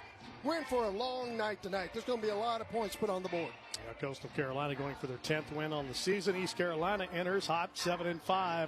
Kickoff from Birmingham coming up in about 45 minutes. Hop. Thanks, guys. Should be a good one. Now let's get back to our game. The fourth quarter of the ServPro First Responder Bowl. Here again, Brian Estridge, Justin Fuente, the coach, and Chris Mykowski, guys. Asa Martin in the backfield, Hoppy with the quarterback Hennigan out of the shotgun on second down now. 2nd and 5. Hennigan pumps, looks to throw the football, dumps it left. Catch made across the 40, 45, and up to the 46-yard line goes Eddie Lewis. Still on his feet here as he'll take it down to the 32. So a nice run after catch there from Lewis. Great job by Hennigan just checking the ball down. They tried to run a little bubble and go, kind of a double move off the screen, and Utah State did a great job defending it, so Hennigan checks it down, but it's always a good day when you just check it down and you still get 6 or 7 yards. Yeah, that is a 6-yard gain. 3rd down now. 3rd down and 8 here at the 31-yard line of Utah State. 4 wides, 2 to either side for Hennigan, the quarterback, out of the shotgun, flares it out, back out of the backfield. That's Asa Martin, makes the grab to the edge, turns it up inside the 30 to the 29. Penalty marker comes in here as Max Alford makes the hit. It's going to be a short gain, but let's see if there's extra yardage added on at the end. 13 of the offense. It's a 10-yard penalty. No, 3rd down. Now that's a hold on John Hassel, who's had a tough day, by the way, today. Through 3 quarters, 326 yards of total offense for Memphis. They had 272 through the air, 54 on the ground, and 21 first downs. Utah State total through 3 quarters, just 135 yards and 8 first downs, 99 of their 135 on the ground.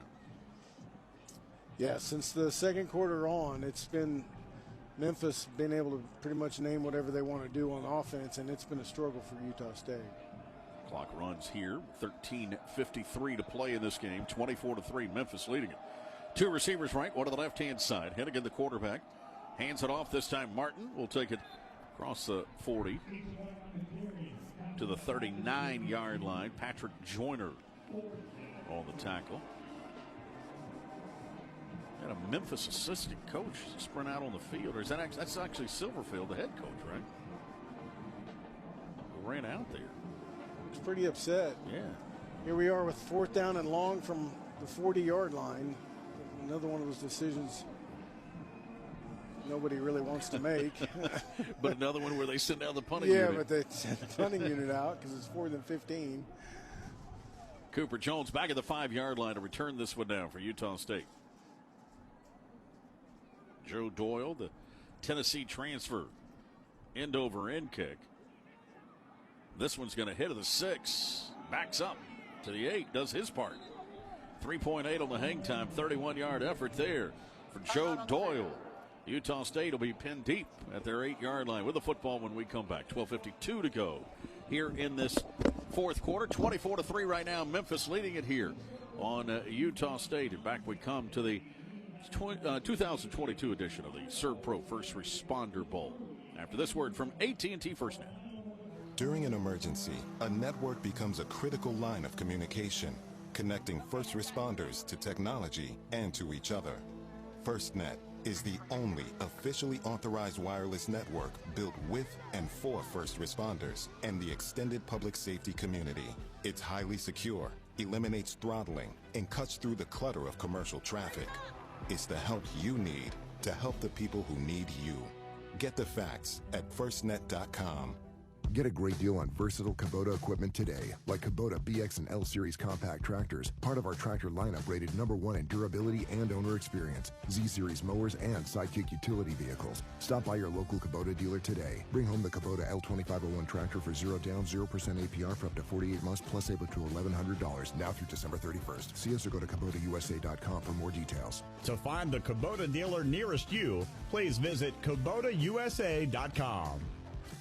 There's been a change in the world of healthcare and in how you'll find your next job. Technology has made it possible. If you're planning your next career move, temporary contract, a staff position, or even a local assignment, look to Staff DNA. You can see all jobs and full details in one place with no need to register. Plus, customized pay to suit you and your family's needs right in the app with no recruiter needed. Staff DNA, the #1 app for finding healthcare jobs. Download it now.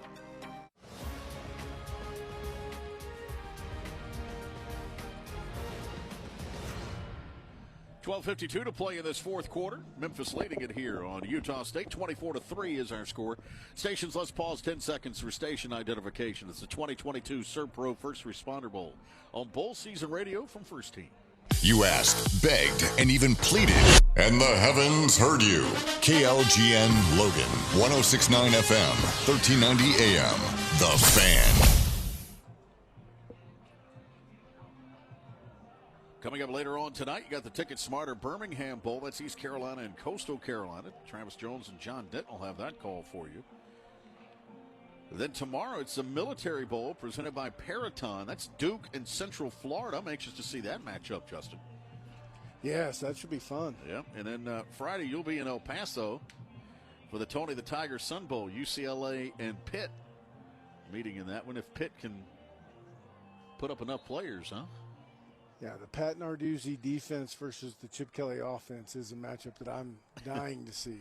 First down now from the 8-yard line for the quarterback here. Tyler's going to get the carry as the freshman returns. Bishop Davenport gives it to Tyler for just a short gain to the 10-yard line. Now it's second down at 8. 12:38 to go. Utah State down 3 scores. Their defense has played great this third quarter. Yep.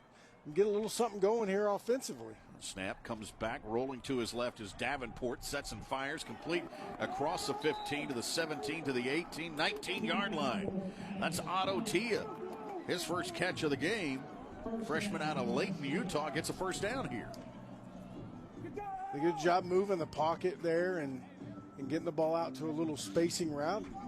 Found a little hole in the zone and got a first down. First and 10 at the 19 after the gain of 9. This time they'll hand it off again. Memphis is there, but somehow, some way, Calvin Tyler's able to slip through for an 8-yard gain up across the 26-yard line. James Stewart on the tackle. Yeah, he just kept hanging that zone play front side and eventually hit air for a nice gain. 2 receivers to the right, one to the left-hand side. Quarterback now, Bishop Davenport operating out of the shotgun with Tyler to his right. Play action, looks, fires too high. Incomplete. It'll bring up now third down and short. He's looking for Brian Cobb. To the sideline we go, an update on Chris Mikoski. But Edwards, the offensive lineman for Utah State, setting a school record today, starting his 53rd career game. He previously shared it with Tyler Larson, who had 52 starts from 2009 to 2013. Edwards also set a school record by starting in his 4th bowl game, Brian. How about that? penalty here, by the way, was on Memphis. They're going to call that pass interference, so a break here for Utah State moves it up across the 40 to the 42, maybe the 43-yard line. Yep, they're going to spot it at the 43. 1st and 10 for Utah State. That's a big break. Yeah, I would say. I mean, they just threw a 5-yard slant route, and Memphis had a 2-deep cover 2 call, which is a really good call into that play, and somehow ended up with a pass interference call. So is that a case, by the way, where you see Davenport, the freshman quarterback, Justin? Is that a play you should check out of, and as a freshman maybe just doesn't have that? Well, I don't think so. You know, Memphis does a pretty good job disguising. I don't think you could tell it was going to be cover 2 pre-snap. I don't know. And then Davenport almost throws a pick. It bounces off the defender and right into the arms of Terrell Vaughn. He comes up with the reception here and turns it into a 1st down at the 44-yard line. Memphis runs the same coverage we're just talking about and jumps the inside short route, bounces off his chest, and ends up for another big play for Utah State. We've got a drive going. That was Sylvante Oliver, who couldn't hang on. It would have been his 2nd interception of the game. 2 receivers to the left. Play action for Davenport. In the pocket, sets, fires, got a man open. Caught at the 25-yard line, turning it up inside the 15, inside the 10. Brian Cobbs will score from 44 yards out. Utah State on the board with 11:04 to go. Boy, Bishop Davenport looks like he's been in the pocket all year long. I mean, play action fake. Memphis brings pressure. They've got a double post cross-country route coming. He just stings in there calm and cool and delivers it right on the money for a big play. That is the 5th touchdown reception of the year for Brian Cobbs. The 1st touchdown pass for Bishop Davenport at quarterback for Utah State. Connor Coles is out for the point after now. Consunley will hold it. He's the punter. Snap, hold, and here is the kick. It is up and good. 11:04 to go here in this 4th quarter. It's now 24-10. Memphis leading it on Utah State. Back we come after this timeout on Bowl Season Radio. Hi, this is Ashley with LSS Insurance. Open enrollment for individual health insurance is November 1st through January 15th. Coverage through the marketplace is available with more tax credits. You could save a bunch. If you haven't qualified in the past, try again now. We will help you navigate the marketplace, understand your choices, and complete enrollment. Trying it on your own can be frustrating. Let us help. Call 752-9493. There is no cost to work with us. Having a local agent makes all the difference. Call 752-9493. When it comes to home care, it's important to know you have a choice. If you or a loved one is in need of hospice or home health services, remember that Primrose Home Care and Hospice believes in treating the patient as well as the problem. We work directly with you and your doctor to create a health plan that's catered to your needs. Our team is devoted to providing options in the freedom and safety of your own home. Visit us at primrosecare.com or call to schedule a free consultation. Primrose Home Care and Hospice, your local hospice and home health provider since 2006. Hey, it's the Odd Couple. Football weather is here. Freezing temperatures, sleet, snow, and ice. Are your tires ready to tackle winter's worst? The experts at TireRack.com will get your vehicle ready for prime time. They sell tires that dominate winter, like the Pirelli Soda Zero. Go to TireRack.com/sports. Tell them what you drive, test results, tire ratings, consumer reviews, all the stats you need to make the right call. TireRack.com, the way tire buying should be. News Talk KVNU Logan, 102 FM at 610 AM. Sports Talk Radio, KLGN Logan, 106.9 FM, 1390 AM. The Fan. 11:04 to play here in this 4th quarter. 24-10 right now. Memphis leading it here on Utah State. The Aggies find the end zone. 6-play, 92-yard drive.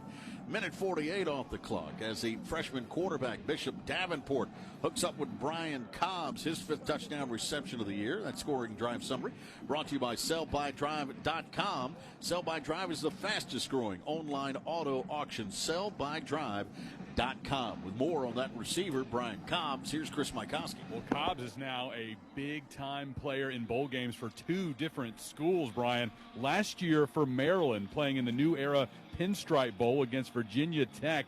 He made an incredible grab, found an opening in zone coverage, the ball approaching, and he extends that left arm out as far as it could go, reeled in a one-handed grab in stride, and that put him on the SportsCenter top plays that evening. Here today, catches that one for 44 yards out and gives Utah State new life. Took them 10 possessions to finally find the end zone. And they did it with their worst starting field position as well. Nimrod out to kick it off now for Utah State. The left-footed kicker, Davion Ross, back deep along with Asa Martin. Sun beginning to set here in Dallas. Oh, it has been a beautiful day. So this gives Ryan Silverfield a chance to say, okay, boys, let's go now. Right. You know, like we've kind of piddled around here for a whole quarter. Let's go get things back rolling. Yeah, you don't no more taking the air out of this. That's one, right. Nimrod to kick it. Oh, a little onside kick here. Action in Utah State never turned around. They had it perfect. Memphis comes up with it at the 46-yard line.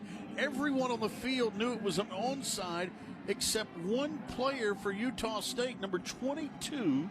Give me that number real quick, Wayne Gossett, our spotter. 22 for Utah State.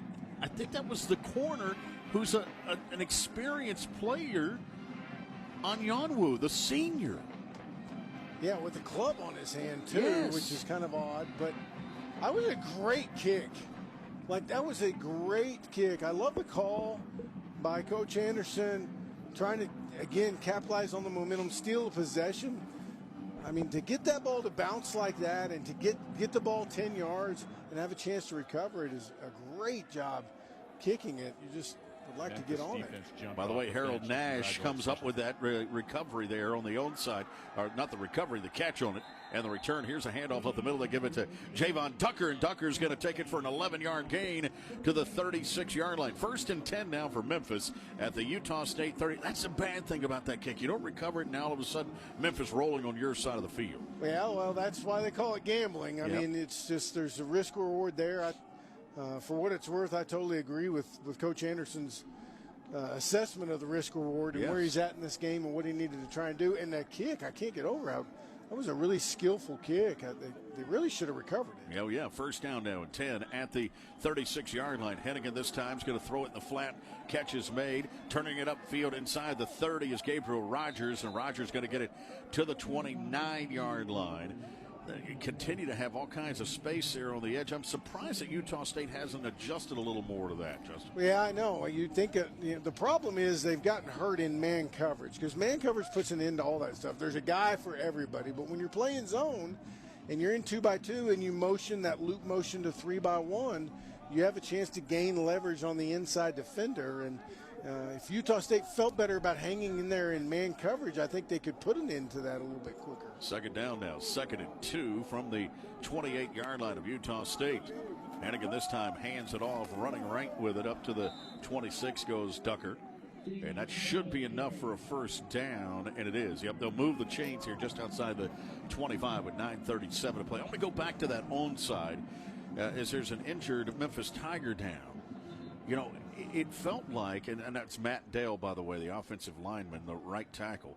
It felt like everyone on Utah State's team knew that was an onside except for Anyanwu. Did you get that sense as well? Yeah, there's 2 guys down there to the side of the kick or to the far sideline, and I felt like neither one of them looked for the ball. Yeah. And I don't know if there was a miscommunication. Obviously, it wasn't executed the way they wanted it to, but I'm not sure exactly why they weren't alert to it. If one was assigned to block and the other was assigned to recover. Gotcha. And they maybe got their wires crossed because maybe the Memphis alignment was a little bit wider. Mm-hmm. I'm not sure. I'm kind of speculating, but certainly not how Coach Anderson and his staff envisioned that thing working out. Timeout of the field with 9:35 to go. We'll take the timeout with them now. 24-10, Memphis leading it here on Utah State. You're listening to Bowl Season. Schreiber Foods just opened a brand new medical clinic for their employees. It's comparable to any clinic in town, and Derek Carlson, the HR team leader at Schreiber Foods, is here to tell us more. Anything that your general practice doctor could do, we could do at the clinic. Obviously, we don't have anything that they can do from a major knee surgery or any of that stuff, but that's what we have medical for. You said employees can really save money. Can you give us an example of a common procedure and how much someone might save? For example, somebody that might be diabetic and have to get their blood work every 3 months might be over $400 to get it done, and we can do it at the clinic for $40. This doesn't replace health health insurance, right? We're not using it to supplement your insurance. We're using it to make sure that you are getting the care that you need in a timely basis at a lower cost. So you actually got both options. Find out more about their new medical clinic and all the benefits of working at Schreiber Foods by visiting schreiberfoods.com/Logan. Happy holidays, and thank you for letting Cache Valley Ear, Nose, and Throat, the Allergy Clinic, and the Hearing Aid Center take care of your family medical needs. Make sure you call now for an appointment before the end of the year to utilize your cafeteria funds. Located in Providence and the new Three Peaks Medical Plaza, North Logan. The entire staff, along with Drs. Benyon, Blotter, and Robinette, wish you a safe and wonderful holiday. Go to CacheValleyENT.com for details. Most insurance products included. Select Med are accepted. Aggie Game Day continues. Sponsored by S.E. Needham Jewelers on News Talk KVNU and Sports Talk Radio, The Fan. Now back to the 2022 ServPro First Responder Bowl. 9:35 to play in this fourth quarter. 24-10 right now. Memphis leading it on the Utah States. We welcome you back in. Brian Estridge, Justin Fuente. We've got Chris Mikoski along the sidelines here in Dallas for this one, as Memphis has it now 1st and 10 at the 26-yard line.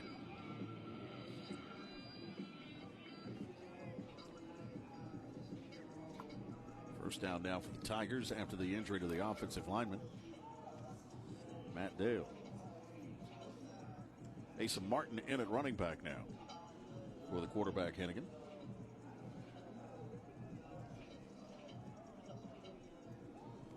As Hennigan will send two receivers to the left, one to the right. 1st and 10 at the 26. Martin stands directly behind him here in the pistol formation. They'll turn and hand it off to Martin. Running room, 25-20, cuts it back at the 15, down to the 10, and takes a tackler inside the 5 to the 4-yard line. A.J. Carter finally makes a tackle. That's a 22-yard burst for Asa Martin.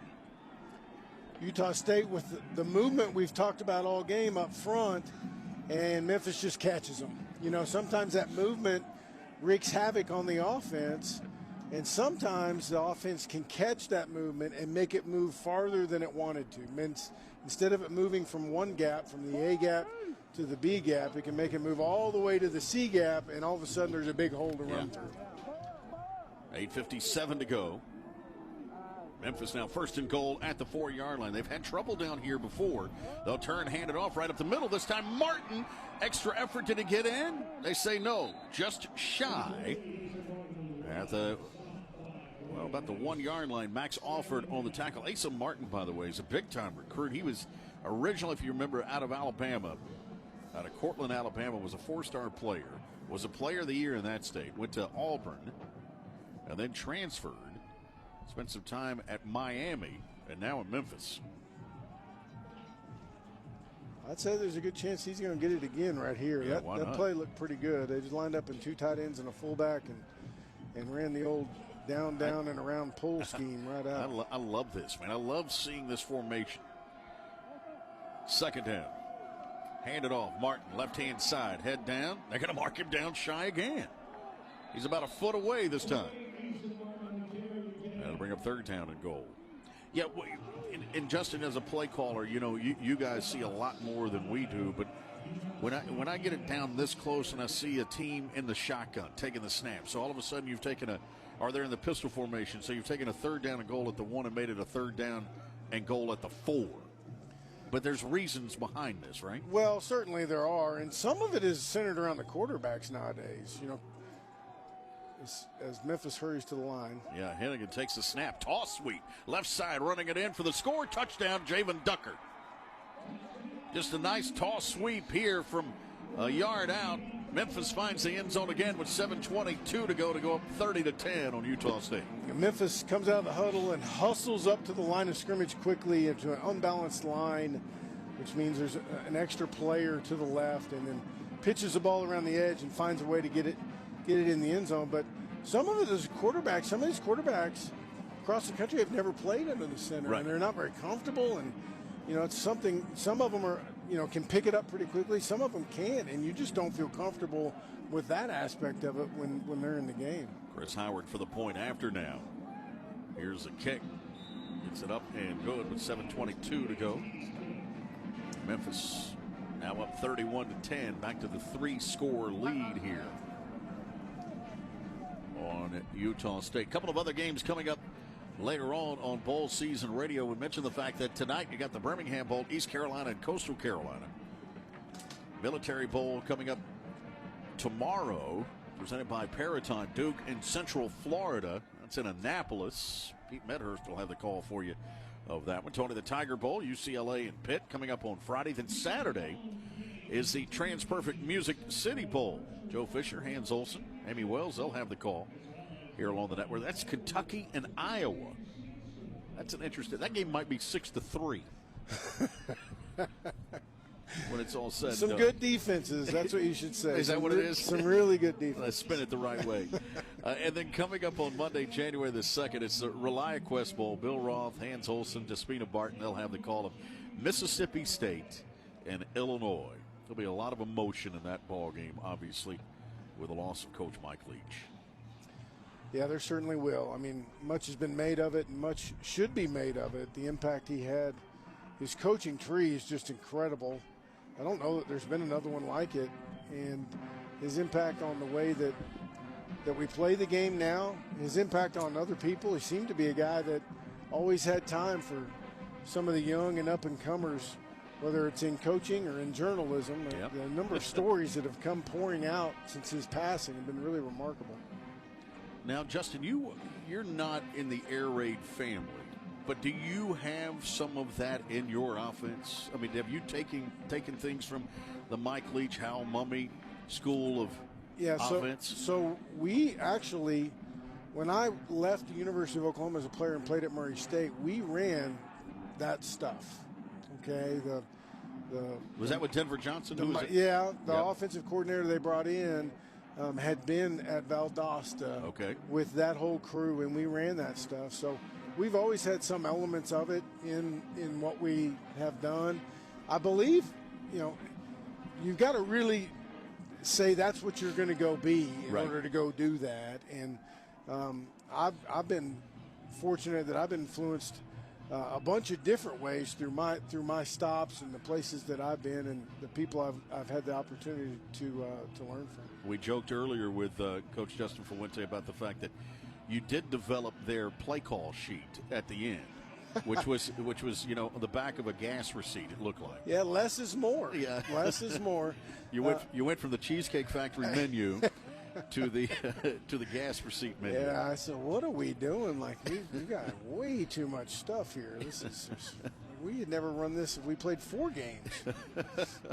That scoring drive, by the way, for Memphis, 7 plays, 47 yards, 3:41 off the clock, a 1-yard plunge there for Ducker. That drive summary brought to you by sellbydrive.com. No monthly subscriptions, sellbydrive.com. Tanner Gillis out to kick it off now from left to right.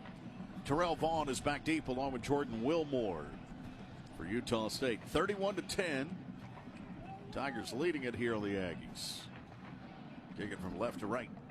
Gillis, this one into the wind and returnable, taken at the 6-yard line. 10, 15 goes Vaughn. Up the middle, 20, 25, 30, breaks out of there at the 40. He's dangerous as he takes it up near the 44-yard line. You talked about him earlier, Justin. You think this guy's a real weapon, a speedster here in the return game. He just does so much for the Utah State offense. He can run the ball up inside. He's kind of built like a running back, but plays wide receiver in the slot. And just in the film that I watched heading into this game and a chance to see him live and in person, he's a difference maker. He doesn't look very tall. He's not very big, but my goodness, he's gritty and tough and has got some great quickness. Yeah, he took one back 100 yards against Weber State earlier in the year for a score. That one for 37 yards. Pretty good field position. Calvin Tyler in the backfield now with Davenport, the quarterback, taking the snap, going to tuck it under his slide here to the 44-yard line. Pick up just a couple. We're going to second down now. Yeah, you'd like to see the young quarterback just hang in there just a little bit longer. I thought had pretty good protection in there. It's a little bit of baptism by fire right now for him. He's been thrown in here and accounted for himself very well, but he's going to get some more opportunities to push the ball down the field and make some plays, and a little more patience right there would be my help, my coaching towards him if I was down there. Just give it a chance to develop a little bit. Second down now, 2nd and 9. That was Hank Pearson, by the way, on the tackle, the sophomore out of Germantown, Tennessee. Just outside of Memphis. Davenport this time throws. Catch made to the 44-yard line. Terrell Vaughn on the receiving end here. That's enough for a first down. Move the chains into territory now associated with Memphis. Down to the 44 is where they'll spot the football. Pick up at 12. Davenport looked great in the pocket right there. Play action, stood tall, went through his progression and delivered it to Vaughn right on the numbers. He was a 3-star recruit out of Spring, Texas, was Bishop Davenport. Hands it off this time to Calvin Tyler, and he's bottled up at the line of scrimmage. Maybe a 1-yard gain. 2nd and 9. Clock runs with 5:58 to go. 31-10 here. Memphis leading it on Utah State. By the way, the Tigers next year will open up the season at home on September the 2nd against Bethune-Cookman. Snap back here to Davenport this time. Sets, fires, catch. Oh, dropped at the 21-yard line. I called that early because I thought Otto Tia, who was stepping wide open, as a matter of fact. The ball hits him right in the hands, and he dropped it. He did a good job coming back to the ball. It was a cover 2 look. He was in between the safety and the corner, and the ball was a little bit inside, and he curled back in, and I think he was going to split the safeties for a touchdown. If he just looks it all the way in, sometimes you get a little bit excited. You get a little buck fever there and don't look the ball all the way in. He had his first catch of the year earlier in this second half. 3 receivers to the right for Davenport. Throws this one high, catch made at the 30-yard line. Turning it upfield as Brian Cobbs broke a tackle inside the 25 to the 24. I tell you, Bishop Davenport looking comfortable in the pocket here. Oh, great job hanging in there. Throws about a, 15-yard in route. Over the top of the linebackers in front of the safeties. Looks like an old vet now. 7 of 9 throwing the football. This time he's going down the sideline in traffic and it's picked off. Never looked off the defender. It's intercepted. Here comes Sylvante Oliver with his 2nd of the night. And he is hit as he gets it up to the 42-yard line. Memphis with their 2nd interception. Oliver has them both. He should have had 3, by the way. He dropped one earlier in this second half. Is that time that freshman quarterback Bishop Davenport threw it right in his arms. Well, you can just see the talent, though. You know, I'll say that. And I feel bad. I feel like I jinxed the young man by talking about him looking like a vet. But he's out here playing and playing hard and makes a couple really good throws, and then one decision that I know he wished he could have back. So now Memphis takes over. 5:10 to play. 31-10 right now.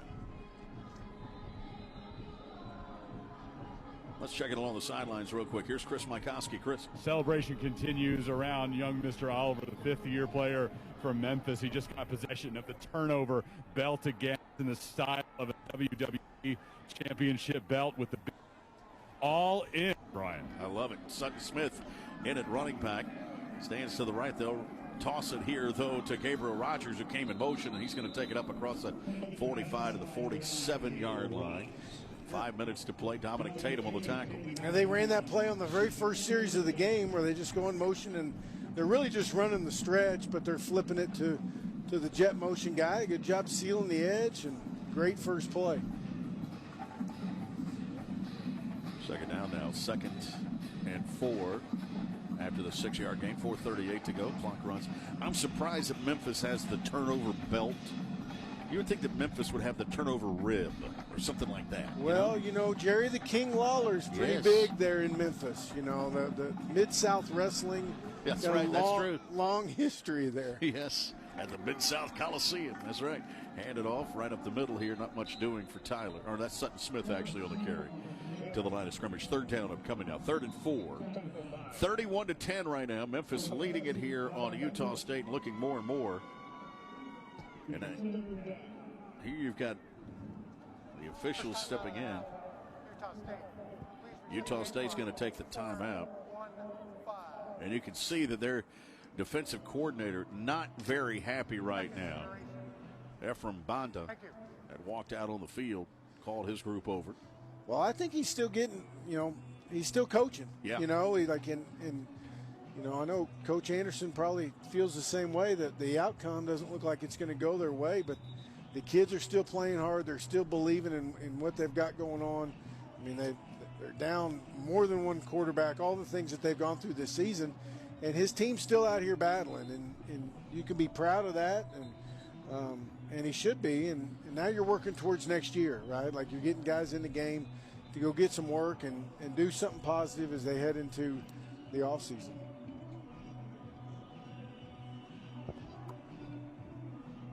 After the timeout now, Memphis with the football, third down and 4 with 4:15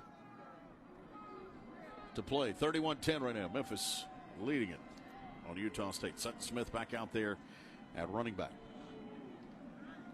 Man in motion across the formation. They'll give to Smith. Squeezes through inside the 45 and will get the first down as it gets to the 45 of Utah State. Pretty good run there as Johnny Carter finally brings him down, but that's a 7-yard gain. Yeah, Sutton Smith really looked good on that inside run right there. Just kind of feeling his way through there for not a very big guy. You love those guys that aren't very big, that are speed guys, but can find their way to be efficient inside runners. He certainly looked that way on that one. 3:48 to play. Memphis now with 25 first downs. As they'll huddle up, spend some time here. Aggies, on the other hand, just 14 first downs in this game. Davon Ducker dots the I here behind Hennigan. He'll get the carry. Utah State does a nice job with penetration, get him down for a loss in the play back to the 47-yard line. And that was Motu Apawaka on the tackle. Second timeout of the half. At a timeout taken here by Utah State, 3:23 to go. Vapor Elemental Wear has all your game day essentials, from eco-friendly lightweight sun protection shirts and hoodies to cozy joggers and Sherpa fleece pullovers. Vapor Elemental Wear has the layers you need to get outside and stay out longer. Plus, as bowl season's official apparel sponsor, they're creating limited edition shirts for bowl-bound teams made with 100% Reprieve fiber from recycled water bottles. Want to celebrate your team's bowl bid with official bowl-bound gear? Get yours and explore more at vaporapparel.com. Well, we talked earlier about the Personal Protector Award that we give. Justin Higginbotham Insurance brings it to us. They protect what matters most. We get to select an offensive lineman or a unit that had a great day today. And I got to believe that it's this offensive line of Memphis. They've done a pretty good job when they've needed to of protecting Hennigan. I agree. I mean, they've been able to run the ball and throw the ball, when through the play action game, and done a pretty good job of keeping Hennigan clean. And then clear out a way here on a handoff for Ducker to race inside the 30, 20, 10, touchdown. 48-yard run this time for Javen Ducker. Finds the end zone with 3:16 to go. And how about the hole created by Davion Carter, the right guard for the Tigers? Yeah, it was big. It was real big. They had their two tight end and one fullback set with just one wide receiver on the side on the field. They hand the ball, a little kick play over there off the right-hand side. And I'm not sure if Utah State had a movement called and zigged when they should have zagged or what, but there was a pretty sizable hole there to run through. In addition to Carter, Matt Dale was back out there at right tackle, helping to create that space. Chris Howard for the point after. It is up and it is good. So with 3:16 to go, it's now Memphis 38 and Utah State 10. This Memphis offensive line getting the job done. And they are our Higginbotham Insurance Personal Protector Award winners. Brought to us by Higginbotham Insurance. Protect what matters most.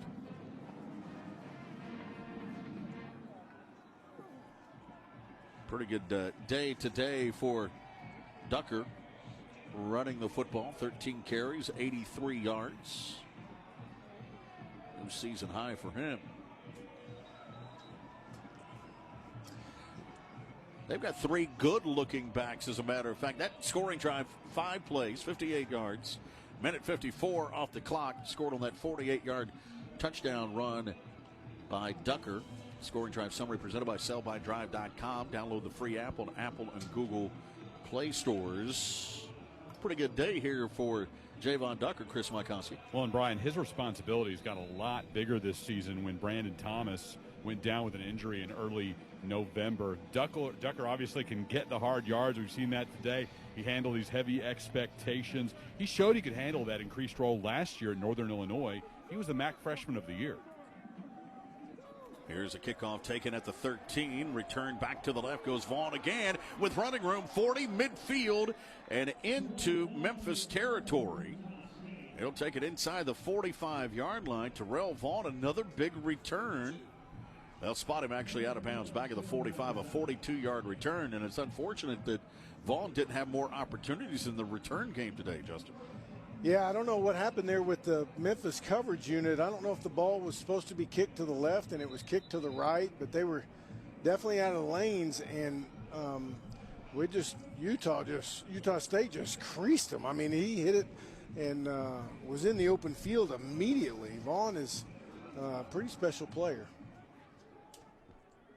3:08 to go. Utah State with a football down. Another quarterback, Levi Williams, is in at quarterback. He'll take the snap. Play action, rolling to his right, looking downfield. Williams going to throw this one in the flat to Calvin Tyler. Not much doing there. You know, both of these teams, as they look towards next year, have got a lot to look forward to. You know, they got to be really excited. I know Coach Anderson's not happy with this result, but they've got a great culture here and some really good players returning next year. Memphis, you know, it looks like they're going to win their 7th game of the year. They lost 4 one-score games. Right. I mean, this is a team that was really close to winning 10 or 11 football games, and they've got a bunch of guys coming back for the next season. Quarterback keeps it this time, and that's Levi Williams, a sophomore out of Canyon Lake, Texas. He's a transfer from Wyoming. He's listed number 2 on the depth chart, but we were told early on they wanted to get the freshman Bishop Davenport out there and get him some playing time. I thought he looked pretty good when he was out there. He's definitely got some talent. You know, when you just watch the handful of snaps and the situations he was in and some of the plays he did make, he's got a chance to have a really bright future. This time they get it out into open space along the right-hand side inside the 30 to the 29. That's Williams again.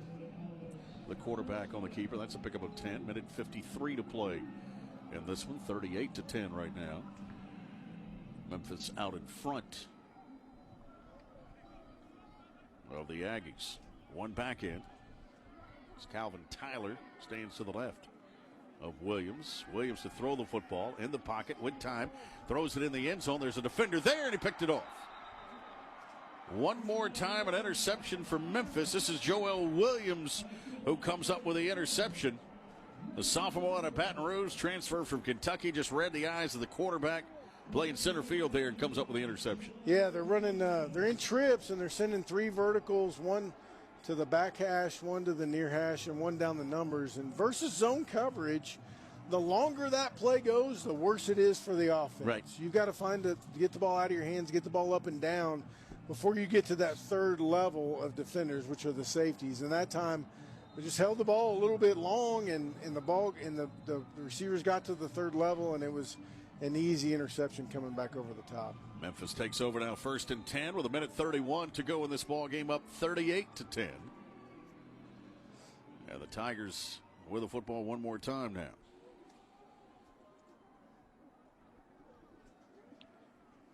Seth Hennigan stays out there. They get in their victory formation. He'll go to a knee. He's got to do that a couple of times here. And the Tigers are going to get their 7th win of the season. TaxAct brings us our performance of the game. TaxAct, the official tax filing software of bowl season. All right, Justin, from which I'm going to put you on the spot. Yeah, Ducker with a new career high 83 yards running the football here today. I thought in the throwing game, Eddie Lewis was terrific. 5 catches, 83 yards, and 2 scores. But we started this game talking about the quarterback, and I bet you lean back there again, don't you? Yeah, I mean, old habits are hard to break, and it's hard for me to go away from Seth Hennigan. And, you know, the other aspects of the game made his game a little bit easier. You know, it was a team victory, their ability to run the ball, the job the receivers did blocking on the perimeter, but he made it all go. He made the plays and put the ball on the money the entire game. Yeah, he was 20 of 29 for 284 yards, 3 touchdowns, no interceptions for Hennigan today throwing the football. And his performance qualifies as our performance of the game. Brought to you by TaxAct, the official tax filing software of bowl season. One more time to a knee here for Seth Hennigan. And the sophomore has led his Tigers to victory as he came back home here to the Metroplex. A native of Denton, able to get the victory here does Memphis. The American Athletic Conference wins it versus the Mountain West here. 38-10, the final score. Tigers with a victory over the Utah State Aggies. You talked about it, though, earlier. Both these teams, a lot of guys coming back. There'll be changes roster-wise, but the performance at the end of the year, really, by both of these teams has to give them a chance. We'll talk about that more right now. Chris Mikoski is on the field here. Chris. And now KVNU Aggie Game Day continues on News Talk KVNU and Sports Talk Radio, The Fan. A complete recap of all the action of your Utah State Aggies. Phone calls and texts are welcome. Aggie Game Day coverage is sponsored by Cache Valley Ear, Nose, and Throat, LSS Insurance, Young Truck and Trailer, DD Auto and Salvage, My Mattress, Advanced Heating and Air Conditioning, Elements Restaurant, White Pine Funeral Home, ChemDry of Northern Utah, Aegis Home Health and Hospice, Les Olson Company, Prodigy Brewing, Cache Valley Bank, Jarek's Fine Jewelry, Darrow's Appliance, Advanced Fireplace and Stove, S.E. Needham Jewelers, and Golden Spike Electric. It's KVNU Aggie Call with Al Lewis and Eric Branson. And Ryan Boehm, do not forget him as well, our former Aggie football player joining with us as well. Utah State fell behind 3-0, tied the game 3-3, and then got behind 24-3 at halftime. And in the third quarter, brought it back, or right at the start of the fourth quarter, brought it back to 24-10. Had a perfect-looking onside kick that they kind of seemed to run by, and then Memphis was able to get a running score, a running 7-play drive to make it 31-10, put it away, and then a couple of interceptions late. Memphis scored on one long run, and they win the game 38-10 over the Aggies. So Memphis the favorite. They win the game by more than the margin. Al Lewis here, along with Eric Franson and Ryan Boehm, and you. Of course, it's your show to join with us again on our Aggie Call portion of postgame. You can call in if you want at 753-5868. Talk about what you saw, questions you may have for Ryan, especially about football or whatever, or comments you have on the game, or use our text line. Eric will be watching that for us at 435-339-0321. Our postgame brought to you in part by Thermo Fisher Scientific. Remember, they make the world healthier, cleaner, and safer. So the Aggies lose the bowl game, and let's get a recap. Eric, you watched from start to finish. What did you think? Yeah, frustrating. I mean, certainly the Utah State defensive front, I think they came to play.